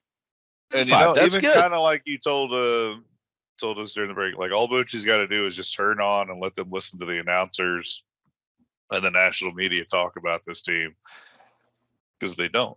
It's all about the other teams. Don't lead into my what the F with Jeff with that, because we're going to lead fully into that here right after we talk about this. But that's going to be kind of the what with F with Jeff. Just a little teaser for everybody of what we're going to really get into. But I was just going to give my thoughts on this series so far. I'm actually starting to be pretty concerned with the way the lineup's been playing this series, because they left a lot of runs on the board in game 1. In my opinion, I don't think Verlander was far from perfect in that game. I thought they left a lot of opportunities there. You had such the fantastic. So have the Astros. Sure. It happens. I mean, the Rangers have the number 2 defense in the AL this year. It gets overlooked because they have the number 1 offense, but they have the number 2 defense. Okay, but just because the other team didn't cash in doesn't mean we're not allowed to cash in. So I think they missed on opportunities in game 1, and then with the exception of that 4-run burst to start the game on game 2 and Josh Young's solo performance tonight, this team really hasn't done anything offensively. Well, that's what he mentioned earlier with Seager and Simeon just silent. Yeah, and Garcia silent. Well, there's been lots of talk about that. Bruce Bochy's brought it up, is that this team can get hot and cold, and they've been very, very hot, but they have been cold these last couple of games. Yeah, we were really hot at the beginning of game 2, but then what else did we do the rest of the game? We were playing to not lose the game at that point. And thank goodness we were able to. Putting bullets that bullpen. But Clark's got to learn to throw strikes too. He's got to. But also, Leclerc, you need to go ahead behind him. Give Leclerc the opportunity to win the game. Don't give him the opportunity to not lose the game. That's what you need to do. Give him the opportunity to win it. Rest too, I think he's pitched in every game. He does. He's played every single game. So what we need to do is, yes, they need to have a heart-to-heart, and one thing we'll talk about later is my idea of way to help with that and get, because to me, the reason why the Rangers are to the point they are right now is because they lost the division. They lost it on the last game by losing to Seattle in a very, very terrible way. And I think that motivated them to go on the run that they did, the way they were able to beat Tampa's brains in, beat Baltimore's brains in. They needed a remotivation. And this loss here tonight, 8-5 against Houston, where they honestly should have lost game 2, but they were able to scrape it out. Mm-hmm. This can be the motivation that Bochy uses to help propel them now to this point of, okay, now we've lost. What are we going to do about it? Yeah. Also, another thing, and again, we were in the midst of our show, so I can't really comment on this in full, but it seemed like I didn't think Christian Javier looked completely lights out tonight. I thought he didn't. He was open for the taking for the lineup to get to him because he's known for his slider, isn't he? And he was throwing his 93-mile-an-hour fastball from because they couldn't locate it. Huh? Why should he throw anything else if they can't locate that? Well, what I'm saying is you need to expose that. That was an opportunity for the Rangers to take advantage of that early on. They should have, and they didn't. And they made him look like a Cy Young candidate today because he looked untouchable for 5 innings. 5 innings. He looked untouchable until Young finally got a hold of him. Right, exactly. And if you listen to the announcers, he was the Cy Young candidate. The way they were talking about him, it was absolutely absurd. Now, it didn't help that Scherzer wasn't looking great on the other side, but still, I mean. Anyways, we've talked about all this right here. We're going to bring up some more on what the Jeff with this. But right now, I want to go ahead and talk. Exactly. That's right where I want to go to. And I want to bring up a little bit of with the Phillies and the Diamondbacks. Phillies, after last night, 10-0 win, getting to a 2-0 series lead. And really, everybody's talking, okay, the Phillies look unstoppable, but still at the same time, it's going back to Arizona now. And with the Astros, what they proved tonight, doesn't matter if you've won the first 2. That third game is where you show where it goes, and we're going to find that out tomorrow night. So let's just get y'all's input on the way things are going there over in the NL. Yeah, I mean, the Diamondbacks have been phenomenal on defense. They've had a hot offense, and they've had the most home runs in a postseason by players under 23. So they've been hot phenomenally well. Those are a lot of good stats from usually coming. I usually leave the stats up to Jeff, but this time I appreciate that. I appreciate that. I like that. Nice, very nice. Fuck you.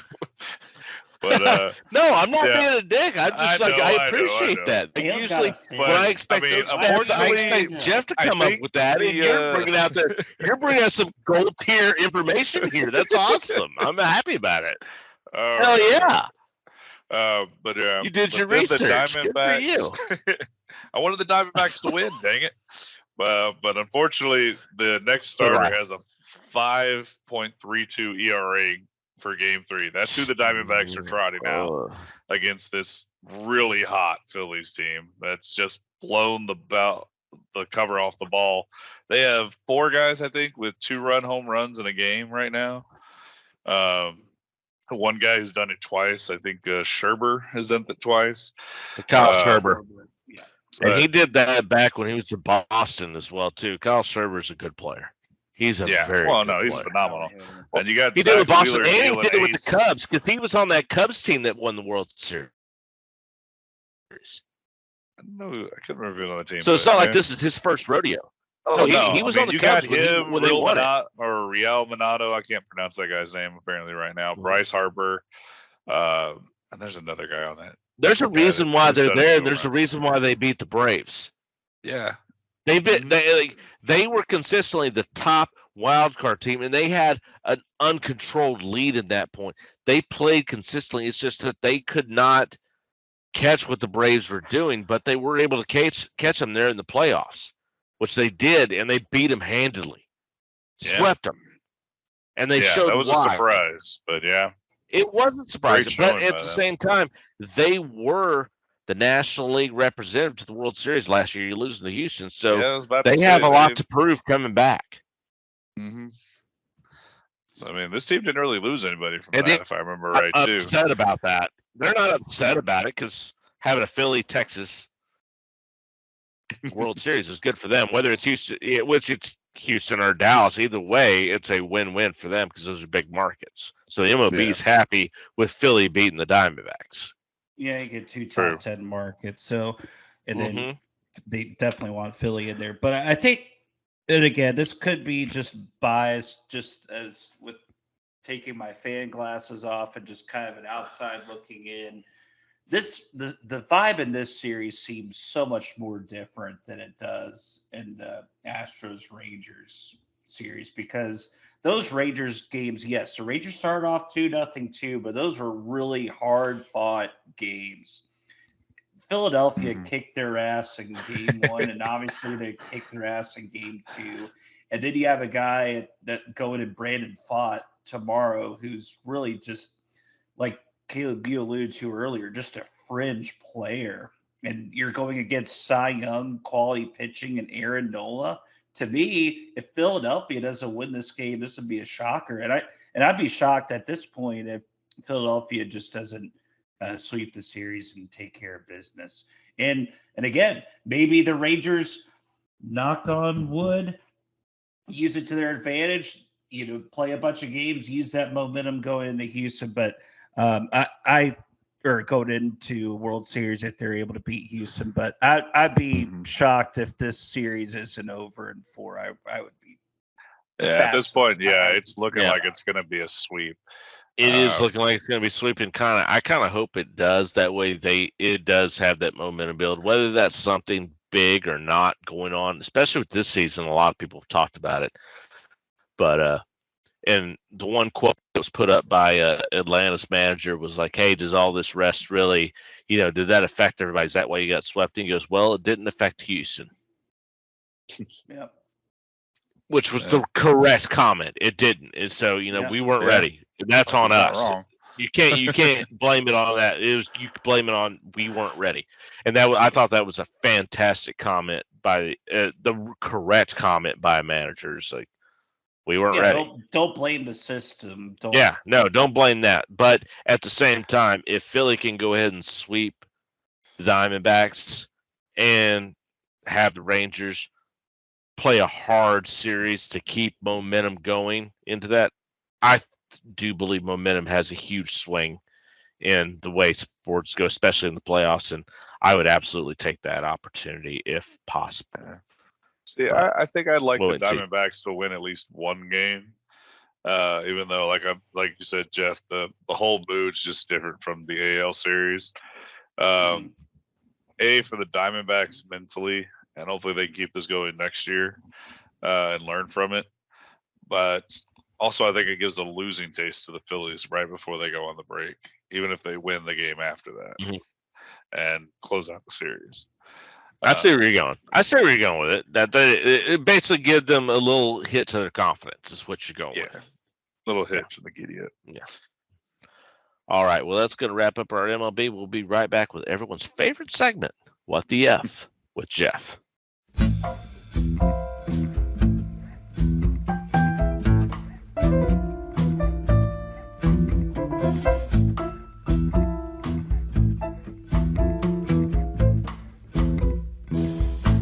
What the f? And welcome back from the break as we're ready to get into everyone's favorite segment, What the F with Jeff. But once again, we're doing a little something different here because this is What the F with everyone. Because this is something we're all pissed off about. And if you're listening to us and you're Ranger fans, which I'm pretty sure we don't have many Houston Astro fans that listen to us. If you do, hey, we're glad you listen to us. But guess what? You're going to be pissed off about this part right here. Because what we're all pissed off about is in the last broadcasts from game 1, 2, and 3, it is so blatantly biased to the Houston Astros. It's absolutely absurd. And if you don't see that at all, even as a Houston Astro fan, you are completely blind. Because I will in tonight's game specifically, right after Jose Altuve's home run, which brought the game to 4-0, they immediately had Ken Rosenthal down in the Houston bullpen interviewing him right after it. Like, they didn't wait till the break or to the next inning. It was right after he came in from the home run. He was getting interviewed about his home run. Josh Young never got interviewed in either of his multi-home runs. He hit two-run home runs, and didn't get interviewed right afterwards. They didn't interview a single Ranger player or Ranger manager. Dusty Baker got interviewed in the 5th inning. They interviewed everyone in Houston, and during every batter that came up in Houston, you got their whole career history. It has been completely biased by the media towards Houston. We said this during the Baltimore Rangers series, how John Smoltz would say, oh, the Rangers are doing so great, but you know what? Even though they're beating Baltimore, Baltimore has such a great future. They have such a great future going ahead. It didn't matter what it's happened. Either, like you said, it's like the it started in Baltimore, Texas. Yeah. Like, it's like every other team but Texas. Oh, they're so great. Oh, they're taking control of the series again. Oh, they have owned this team here or whatever. Everything's been after we won game 1. At game 2, right beforehand, with David Ortiz, Alex Rodriguez, Derek Jeter, the jackass that's sitting with them, they David interviewed Jose Altuve right before game 2, which we won game 1. Yeah, right. Don't talk to the Rangers they get no respect. And really, we talked about that. This is what I said when we said, "Hey, Bochy should be playing. What's going on?" So I said, "Hey, we're talking about it early." You said, "Hey, we'll talk about that later." This is the time we're talking about it.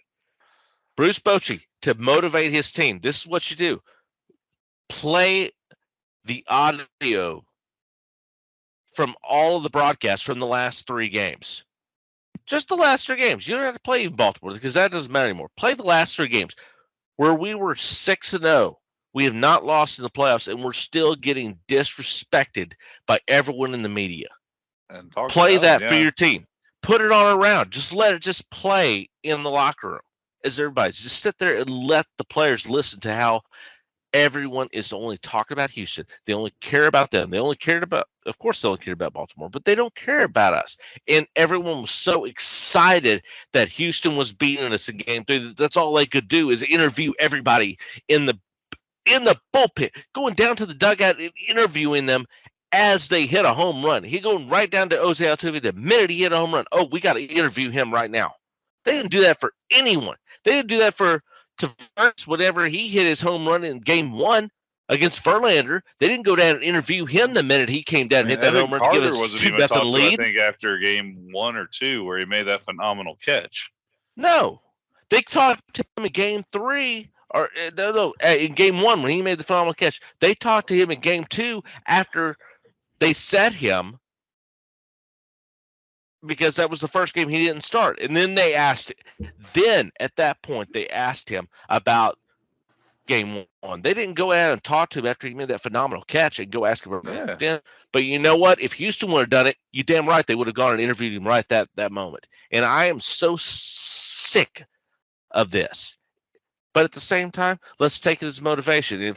And I put my faith in Bochy. If I was him, I would sit there and put all of this broadcast over the loudspeaker in the locker room all the time and just let it keep on playing.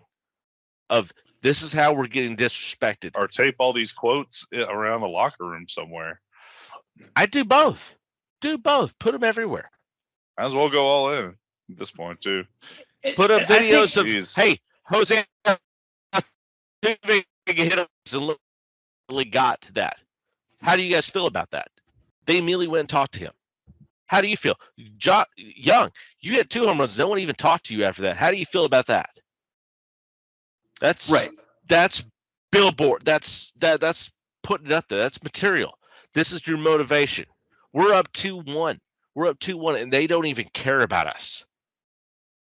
How are you going to do? How are you going to respond? And what I think this stems from ultimately, I think this is really Smoltz going. I thought about this the past week or so, and I think this stems from the fact that Smoltz is so anti-wild card. And here's why. Because in 2000 through 2005, they won the East every single time. That's 6 seasons. 5 out of 6 of those times, they lost to the NLDS to the wild card team. Why do you think he's butt sore? Because of all those times, because he felt if the playoffs were aligned differently and it should just be, the 2 divisions and, the only 2 teams should come out of each division, and he feels like he got screwed over by the wild card because we had such a great regular season. But it's not the reality is, Smoltz, is the fact that this is the way baseball is now. There's 30 freaking teams. You can't have you want to have as much revenue for the league as possible. You want to get more teams involved. And also, too, if you're that much better than them, win the freaking game. These are 5-game series at that point, too. I think this stems back from the fact with Smoltz in particular. He got butt sore. They lost so many times early in the first round to these wild card teams. And he felt because of that affected some potential World Series teams in the early to mid-aughts. Yeah, that's a possibility there along with that. But the thing that gets me is that they all seem to swipe the whole trash can banging Houston Astro aspect completely underneath the rug. It's matter. Completely washed. It doesn't it's matter. 7 straight, even though it's not. It needs to have an asterisk at the end of that. Exactly. Straight. And the reason why I don't give a shit about that COVID year either. I have a reason why they do it. It's because Dusty Baker. Dusty Baker's the reason. But is Bruce Bochy not likable? He's won 3 World Series. Compared to 1 for Dusty Baker. I am getting to that point. I was making my first point that Dusty Baker's the reason why Houston's getting the pass, because they hired one of the most likable people in all of baseball to manage their team, a guy that everyone rooted for. They knew they would root for him to get his first World Series win as a manager, and everyone would go for it, and a guy the players would love. That was a great hire by Houston to rebrand their image, and it's worked perfectly. Fantastic because everyone, we've even said before, we hate Houston, but we love Dusty Baker because everyone loves Dusty Baker. Everyone loves him. But at the same time, he's won 1 World Series. Bruce Bochy has won 3 and is just as loved as everyone else. So why is... Okay, they're winning 4-0. You go down and immediately interview Dusty Baker. In the last 2 games in Houston, they did not go down and interview Bruce Bochy. Ken Rosenthal did not make it down to the Rangers dugout to interview Bruce Bochy at any point. For some reason. It's completely biased, and to me, that's complete bullshit. I'm so sick and tired of the media bias on this. It's just as people, if not to get political, we've said we won't get political on this bias on this podcast. But at the same time, it's the same political bias of people saying, "Hey, we only hear this side, we never hear this side," and it's blatantly obvious. You can see it blatantly obvious. It's been blatantly obvious towards Houston this whole series that it's almost sickening. And should the story be Bruce Bochy coming out of retirement, a team that has been beyond irrelevant for 6 years, Yeah, And almost 100 Longer. lost teams. They have not been. They were 2 years ago. They were a 100 loss team. They haven't been to the Champions League, to the Champions Series since 2011. They went to the I haven't World won a Series. playoff Yeah. game since 2015, I think. Yes. Yeah. So the thing is that it doesn't. To me, the story would be the Miracle Rangers, but everyone wants to jump on the leading Astros bandwagon, and for the life of me, I can't get it. Other than sheer wild card bias. I don't understand the whole thing. I think it's idiotic, but I'm just saying that's the only thing I could come up with. It ended in the first two games that we had in our text message chat. Long, maybe they're like, oh, I'm familiar with this person. I can interview this person. I know what to ask this person because they've been here before. And instead of actually doing some legwork and going finding out some new shit about new people, they're being lazy and just reworking the same shit they did. Well, true, but at the same time, Corey Seager is a world champion. Marcus Semien has been on teams that have been good. You have Max Scherzer, who's been with the Nationals at the World Championship. They have guys on Nathan Eovaldi. They have guys on this team that have won the past. Find out stuff to ask them questions about their past, or make a new freaking reel about their life. Yeah, but those are World Series champions. Might have it on repeat. They can just play it whenever they want to for Houston. It's just laziness on the national media part too. Possibly, it's complete. I'm throwing out there as excuses, basically what I'm saying. It's bullshit, but I'm just saying that could be another reason, maybe why. There's just no logical answer for it, and then it's even going to get worse if the Rangers were to go on and beat Houston. And assuming they'll go against Philadelphia, they'll be on the East Coast I-95 biased in Philadelphia without question. We will be the national Philly likes media their Texas underdog. Teams. Mm-hmm.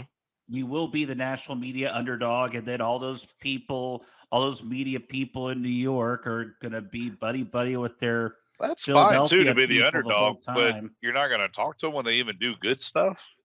Probably not until they actually Josh win. Young make the two stuff. Probably not until they win. That's the thing, is you have to put that up as bulletin board material, because you have to realize it doesn't matter what we do. If we want them to talk about us, if we want to actually get any respect, we have to win.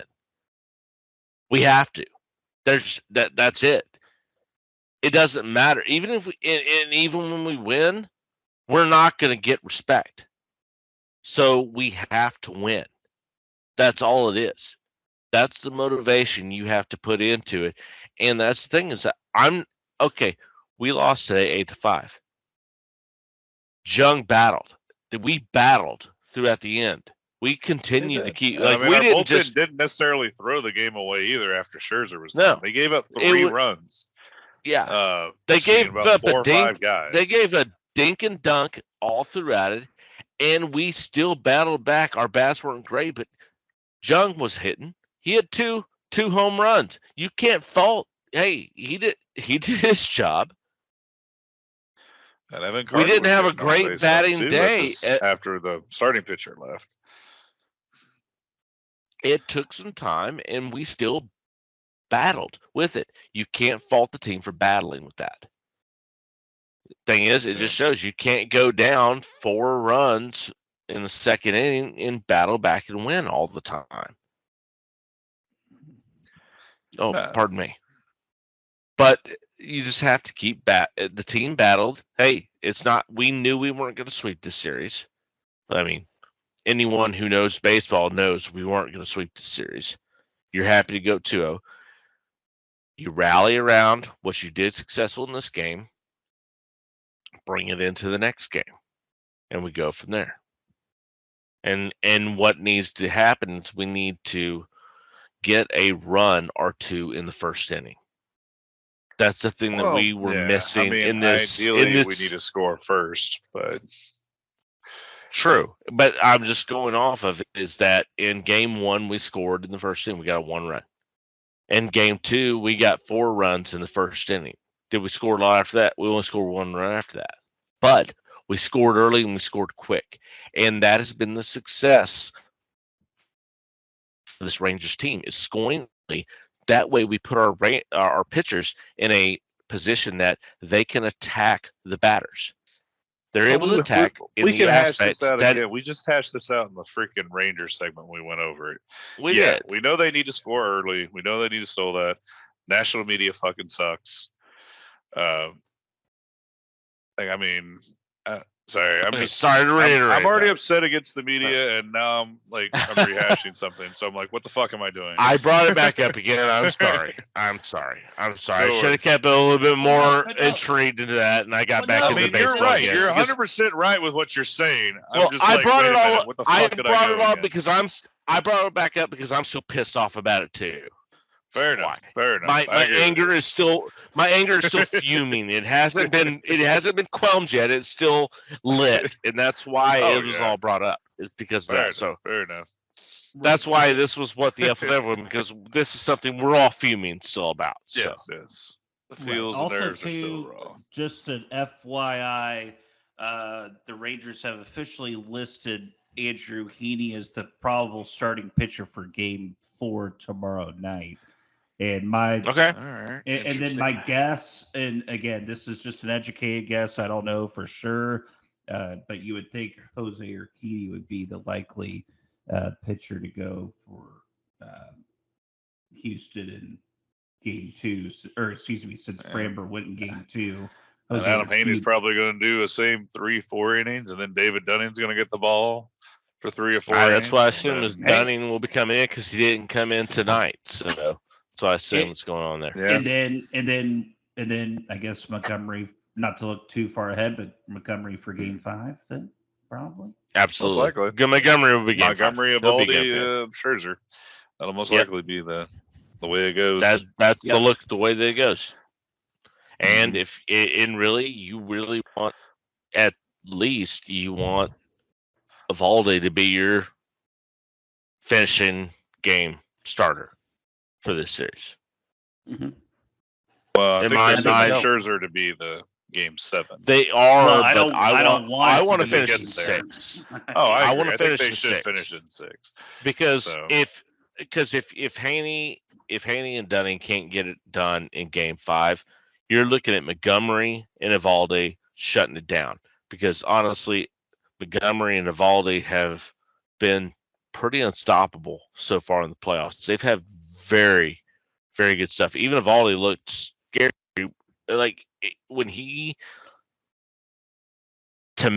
When he had the bases loaded and with no outs, it was able to completely shut Houston down and go 3 complete outs right there. That, I think, put him mindset wise into they will not touch me. And if you can come into Game 6 with series on the line, hey, we win this game and we move on, and you have Eovaldi going in right there, especially at home, I think you're sitting pretty with the mindset that he's sitting in, especially after Game 2. That, to me, I'm putting money on that. If it's Eovaldi in Game 6 in Arlington to win the series, I'm putting money on Eovaldi to win that game, going 6-7, if not more, if he's on fire, because you have a motivated Nathan Eovaldi. That's a scary guy to go against. Scary. Especially if you're going against Framber again, who's had a bad year this year. Yeah. And the Rangers have. He's the one they lit up early. They've had his number. Yeah. They lit him up early. They have his number. Is Houston going to bring Framber up on then at that point? They're going to maybe. Or would they bring Verlander in for 6 or Game 6? Maybe they could. Are the kid they had playing today? Are they pulling him in on short rest? No way. I wouldn't say I'm short rest now. Hey, if that's your last chance, and he's been the one to shut them down, because he shut us down today. He did. He shut us down today. But you can't hold anything back. No. If that's the last game, if it comes up and we're up 3-2 going into that game. And we've got Evaldi coming up, and they know already, hey, Evaldi's motivated from what happens. I don't think they put Framer up in that. I think they bring up this kid after short rest because he's the only one that's actually shut us down. And they bring him in and go for it because what else you got to lose? Okay, if he doesn't do well, we already know Framer got shell-shocked by us. You know, you have to put in your best opportunity at that point because otherwise, if you don't, you're done. You have to. You have to take a risk.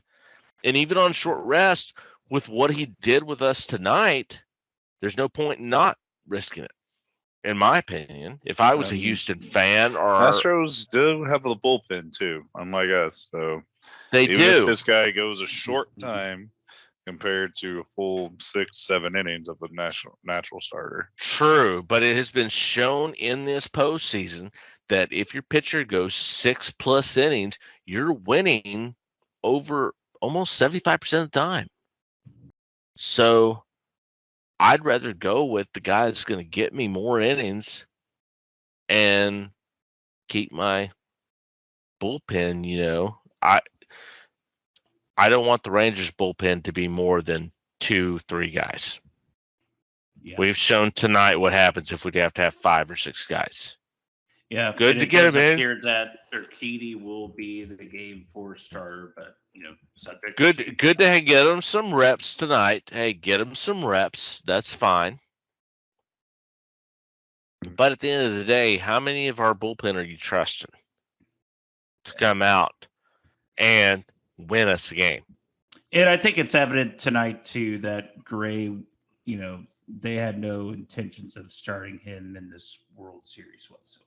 So no, or ALCS, or ALCS. I mean, sorry. You had I'm doing what I mean. Maybe in the World Series, maybe they just wanted to get him some reps. They didn't see him as being a starter. Maybe in the World Series they could start him, but not in the ALCS. Yeah, but it is what it is right there. All right, we'll be back here in just a moment, hitting up Sports Gumbo. That's good. That's good. Man, that's good. That's what you call gumbo. Poor man gumbo. And welcome back, everyone, to the Sports Gumbo, as we're going to hit all the little sports topics that we weren't able to get into the earlier segments. And the first we want to hit real quick is the start of the NHL season. We're going to be mainly talking about the Stars here. I mean, I'll give everyone here a quick Penguins little boost as it goes along. I know most of our listeners don't care about that part of hockey. They care about the Stars. Everyone loves it. Does. Well, the Penguins are my East Coast team. I've got a little suit. Hey, and they do. And you know what? I've already brainwashed my son into being a Stars fan, and I plan on brainwashing my other son to being a Stars fan. So as you should. As a great, you know, Dallas Stars fan should do. But Penguins, they're our East Coast team. Hey, we got a West Coast team, you gotta have an East Coast team. That way you got someone to cheer for no matter what. Hey, good to go.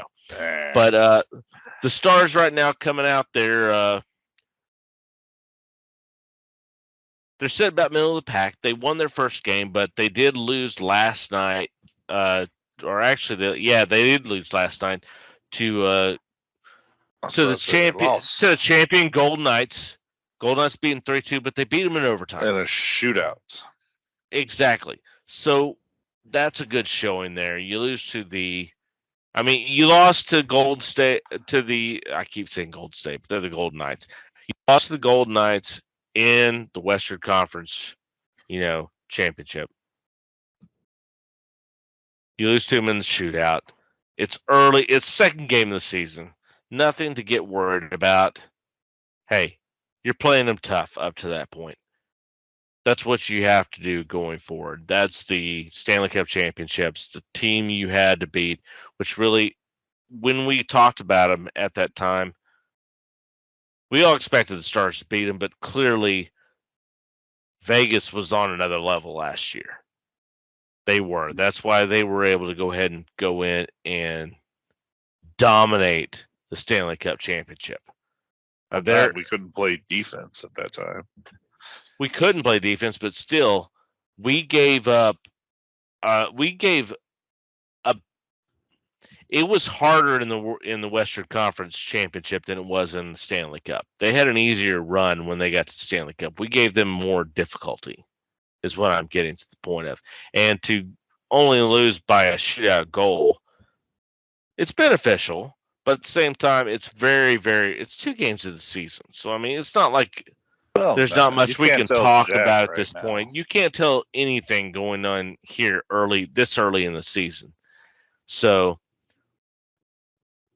yeah, we're bringing it. That's why we put this into the Sports Gumbo, is because it's so early in the hockey season. It's hard for us to tell what's going to be going on, and none of us are huge hockey fans. We're not checking out the preseason and who's going on along with that. We're not a hockey. We're not a hockey podcast, but we are keeping up with what's going on with these teams, especially the Dallas Stars. Oh, sure. I mean, also mainly Dallas Stars. Yeah, and I think the main thing is the Stars. It's not like they lost any critical players last year. I mean, yeah, Max Domi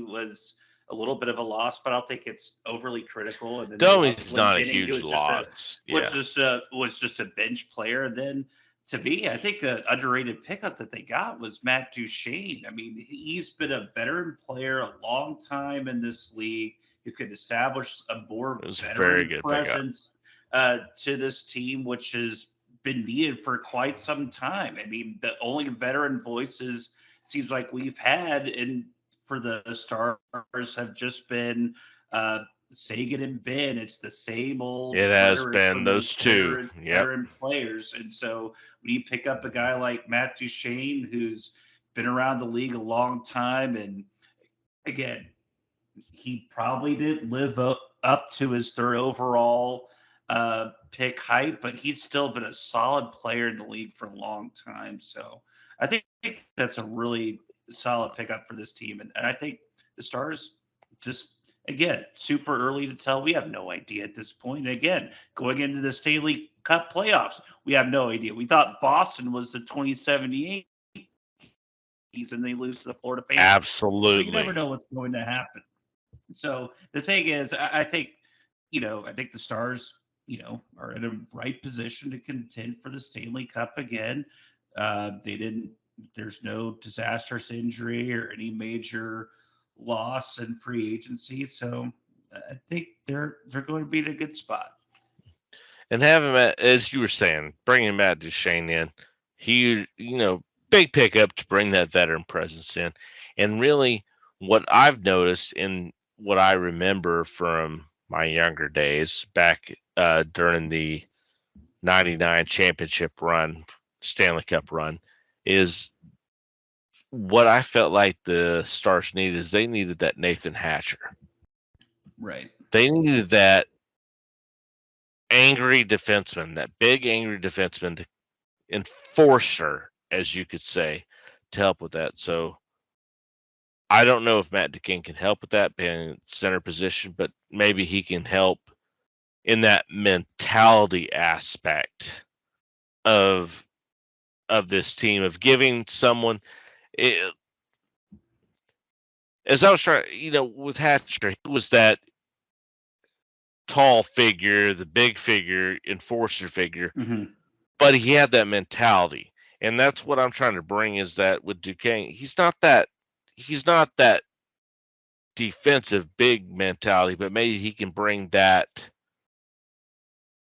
leadership mentality in. Yeah, exactly. That was one thing that they were missing when they brought Hatcher in. It wasn't just an enforcer, it was leadership as well with all that. And that's what you've had the Ben, mentality going on through here, leadership out, which Ben's a great player. He's a very great player. But having someone else, it was kind of the whole bringing Moses Malone to the 76ers right. to finally win. You needed to bring that one extra player.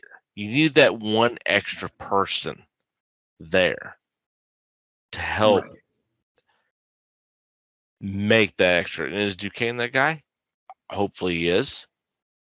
He's a great player to bring in to do that. We'll see as the season moves along, but it just seems like the Stars are just one player away, and more, not just talent-wise, but just that mentality, that winning mentality-wise, to bring in with that. And maybe he's the guy to do it. We'll see as it goes along, but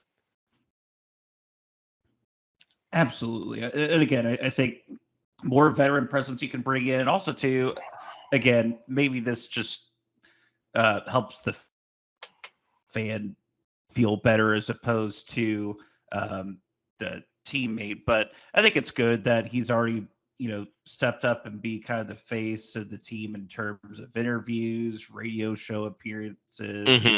You that's the guy that we'll bring in new Stars player Matt Duchene, because Tyler Seguin, just based on he was on the Stars forever, he'll do all the interview appearances, but he doesn't give a shit. He doesn't bring leadership. That's not his quality. Matt Duchene has that quality, and I think that's a trait that the Stars need more of. And Ben and Seguin aren't going to get any younger, so I think that was a solid, underrated pickup by Dallas. And we've got the NBA season that's going to be starting up here soon. So we'll be jumping into that as it goes. We talked a little bit about hockey and how the Stars are doing.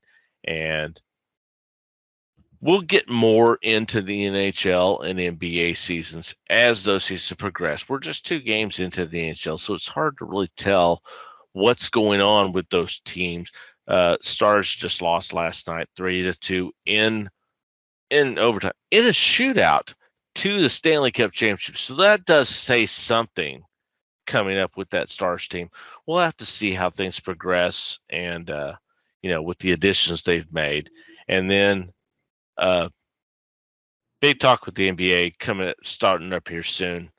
I mean, there's been a lot of changes there in the NBA. Hopefully the Mavericks can make the playoffs for a change. That's gonna be a conversation to come up with. I mean, we've got the Chris changes Paul they made going in to the the offseason, Golden State but Warriors, and the big trade that came up sent DeAndre Ayton up to Portland. Yep. I mean, there's Damian Lillard over to the Bucks. Damian Lillard over to Bucks. And part of that to me, trade. that was the move that made the Bucks the favorite to win the NBA championship. At this point, it has. But Bradley Beal, before all that, got sent over to Phoenix with Kevin Durant. So, I mean, just Damian Lillard coming over with Giannis, it does make them the favorite coming in. But how many times have the favorite at opening day actually made the championship or won the championship? Well, it's been a few times. Just look at last year. I mean, the Bucks, they were the number 1 seed going in. Lost to the 8. They were technically the 10. Lost in 5. Yeah. So even with Dame coming over, to me, honestly, they don't oust Denver. Denver, to me, is still the heads-on favorite to win again. They are. Barring injury, they've got to be the favorite. Barring an injury to Jokic. As long as the Joker is seated, Jamal Murray can get injured. Yeah, Murray. That's the guy. Murray can get injured. It doesn't matter. As long as the Joker stays healthy the whole season, there's no reason why they don't win it all. He's the best player in the NBA. And I hate to say that because I love Luka. But Luka is not the best player in the NBA because he hasn't taken that step above that Joker has taken. Mm-hmm. I wish the Mavs were in the East right now because I think they would be. They would be the number 2 seed, probably. We've wanted them to be. Everyone's wanting to be in the East since the 80s. Exactly, because they suck. If they had gone to the East in the 80s, they would have been in the championship for years. But they wouldn't be the star team. No, it to me, I mean, I think the Mavs made some, like you alluded to, Caleb. I think, for example, Grant Williams is a solid pickup. I think they had good pickup, a good draft this year. A solid draft, and I think got rid of that horrible contract. Yeah, that was the main thing, getting rid of that Davis Bertans contract. That was huge. That was huge, getting rid of that.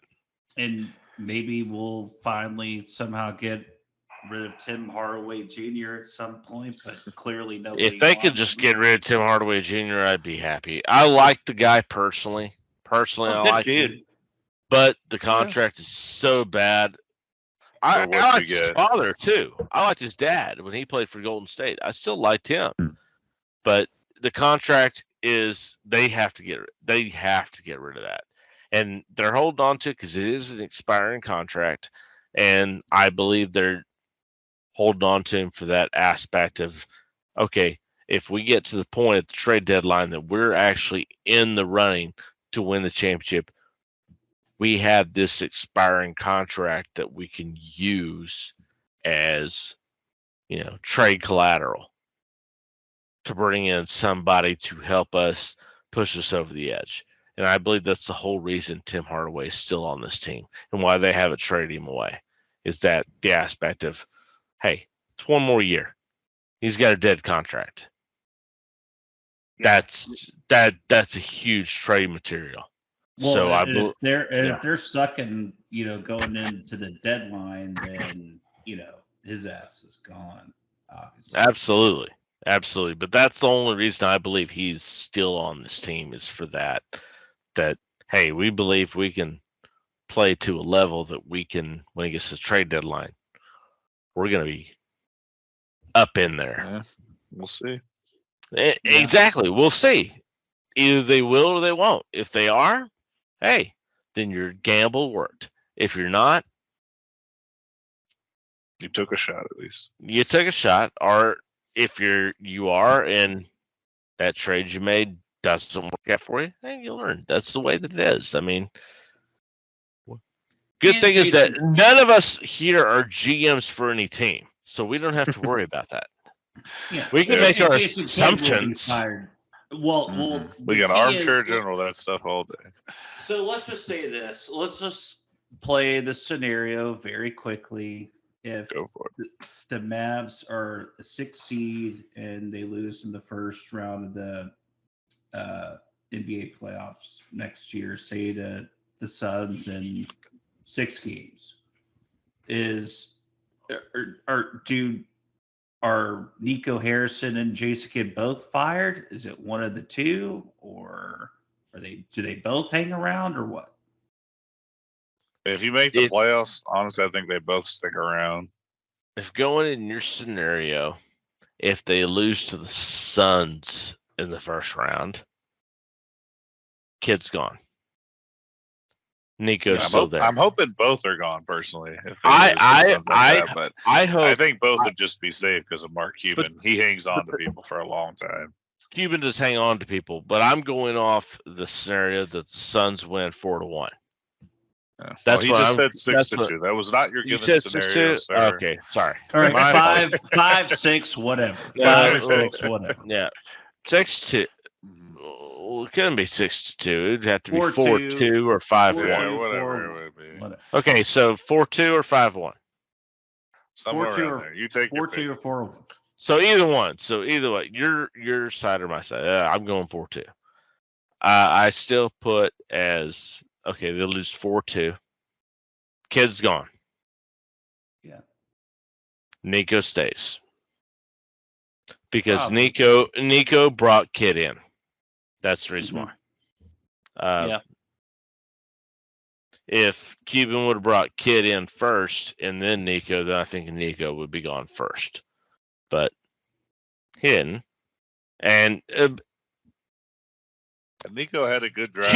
Cuban already had a relationship with Kidd when he was there when they won the championship. He was the point guard. So it's not like they brought in somebody new. Exactly. But at the same time, I don't see him undercutting Nico just yet. Because if he did, then he didn't respect him for the position in the first place. So why would he have hired him if he didn't respect him in the first place? Which, if he does do that, it wouldn't surprise me because he's Mark Cuban. Right. But at the same time, from everything I've seen from Mark Cuban, I don't see him doing things to make him less money. Right. And by having a fractured infrastructure, coaching wise and front office wise, doesn't make sense in making money. So when it comes down to that, I just don't see that. Yeah. I mean, I see Kid be fired first before Nico. I would think. But so. it has to be a bad season, like bad. Like he's lost the lineup and the players aren't playing for him bad. Like or Luka going, I'm going to retire if you don't get somebody else. Because I do believe Luka and Kid have an actual good working relationship. From everything I've heard, they do. Mm-hmm. And as long as Luka's happy, it doesn't matter what anybody else fucking thinks. But we'll have to address that as time goes along. All right. I think we've hit about every aspect we can hit tonight. Yep. I think we're boring probably people. And that's going to happen. Well, no, but Caleb's about to fall asleep. He is falling asleep. Only if we go back to hockey and start talking about it for the first 2 So, games anyways, of the season. How about the Dallas Stars? You know, they're coming up here the next couple of weeks over here to Pittsburgh. You know, I'll look at. Anyways, we're going to wrap this up. We're going to thank everyone for joining us here this evening. Thank you all. Please like us on Facebook and all your favorite social media platforms, YouTube, and please share us to all of your friends and have everyone start including us in the chat. Remember, hit us up on our Twitter handle and, ask us questions. If there's something you want to hear about from us, please let us know. Otherwise, we're going to make it up or we're going to talk about it. So give us what you want to hear us to talk about so that we can talk about what you want to hear and we can actually, bring that conversation there to you. And apologies to David Hitt. We missed out on him tonight. Dang. No. Again? No apologies to David Hitt. He's out doing his 2-week race. Yeah. Him and Nate King can have fun doing their race out there. Maybe they'll reach out to us, or maybe they can join us after they do their race, and we can talk to them then. We could do a multi-cam. Exactly. Bring them in and let them talk and tell them about their experience of 2 weeks being next to each other in a car for 2 weeks. A Corvette. Being next to each other in a Corvette, and they're both 6-foot gentlemen. Hey, weighing at least 250. They're big guys. Hey, I'm a big guy too. I'm not arguing that, but they're two big guys in a Corvette for 2 weeks. Big guy in a little coat. Yeah. So maybe we can get them to get on camera and come join us, and that would be a great conversation. But we'll see if we can get that set up here for the next couple of weeks. But anyways, we'd like to thank everyone for joining us. For Caleb Culver, for Jeff Amos, Chris Porter, and we'll see you in the next round. Cheers. Have a good evening, gentlemen.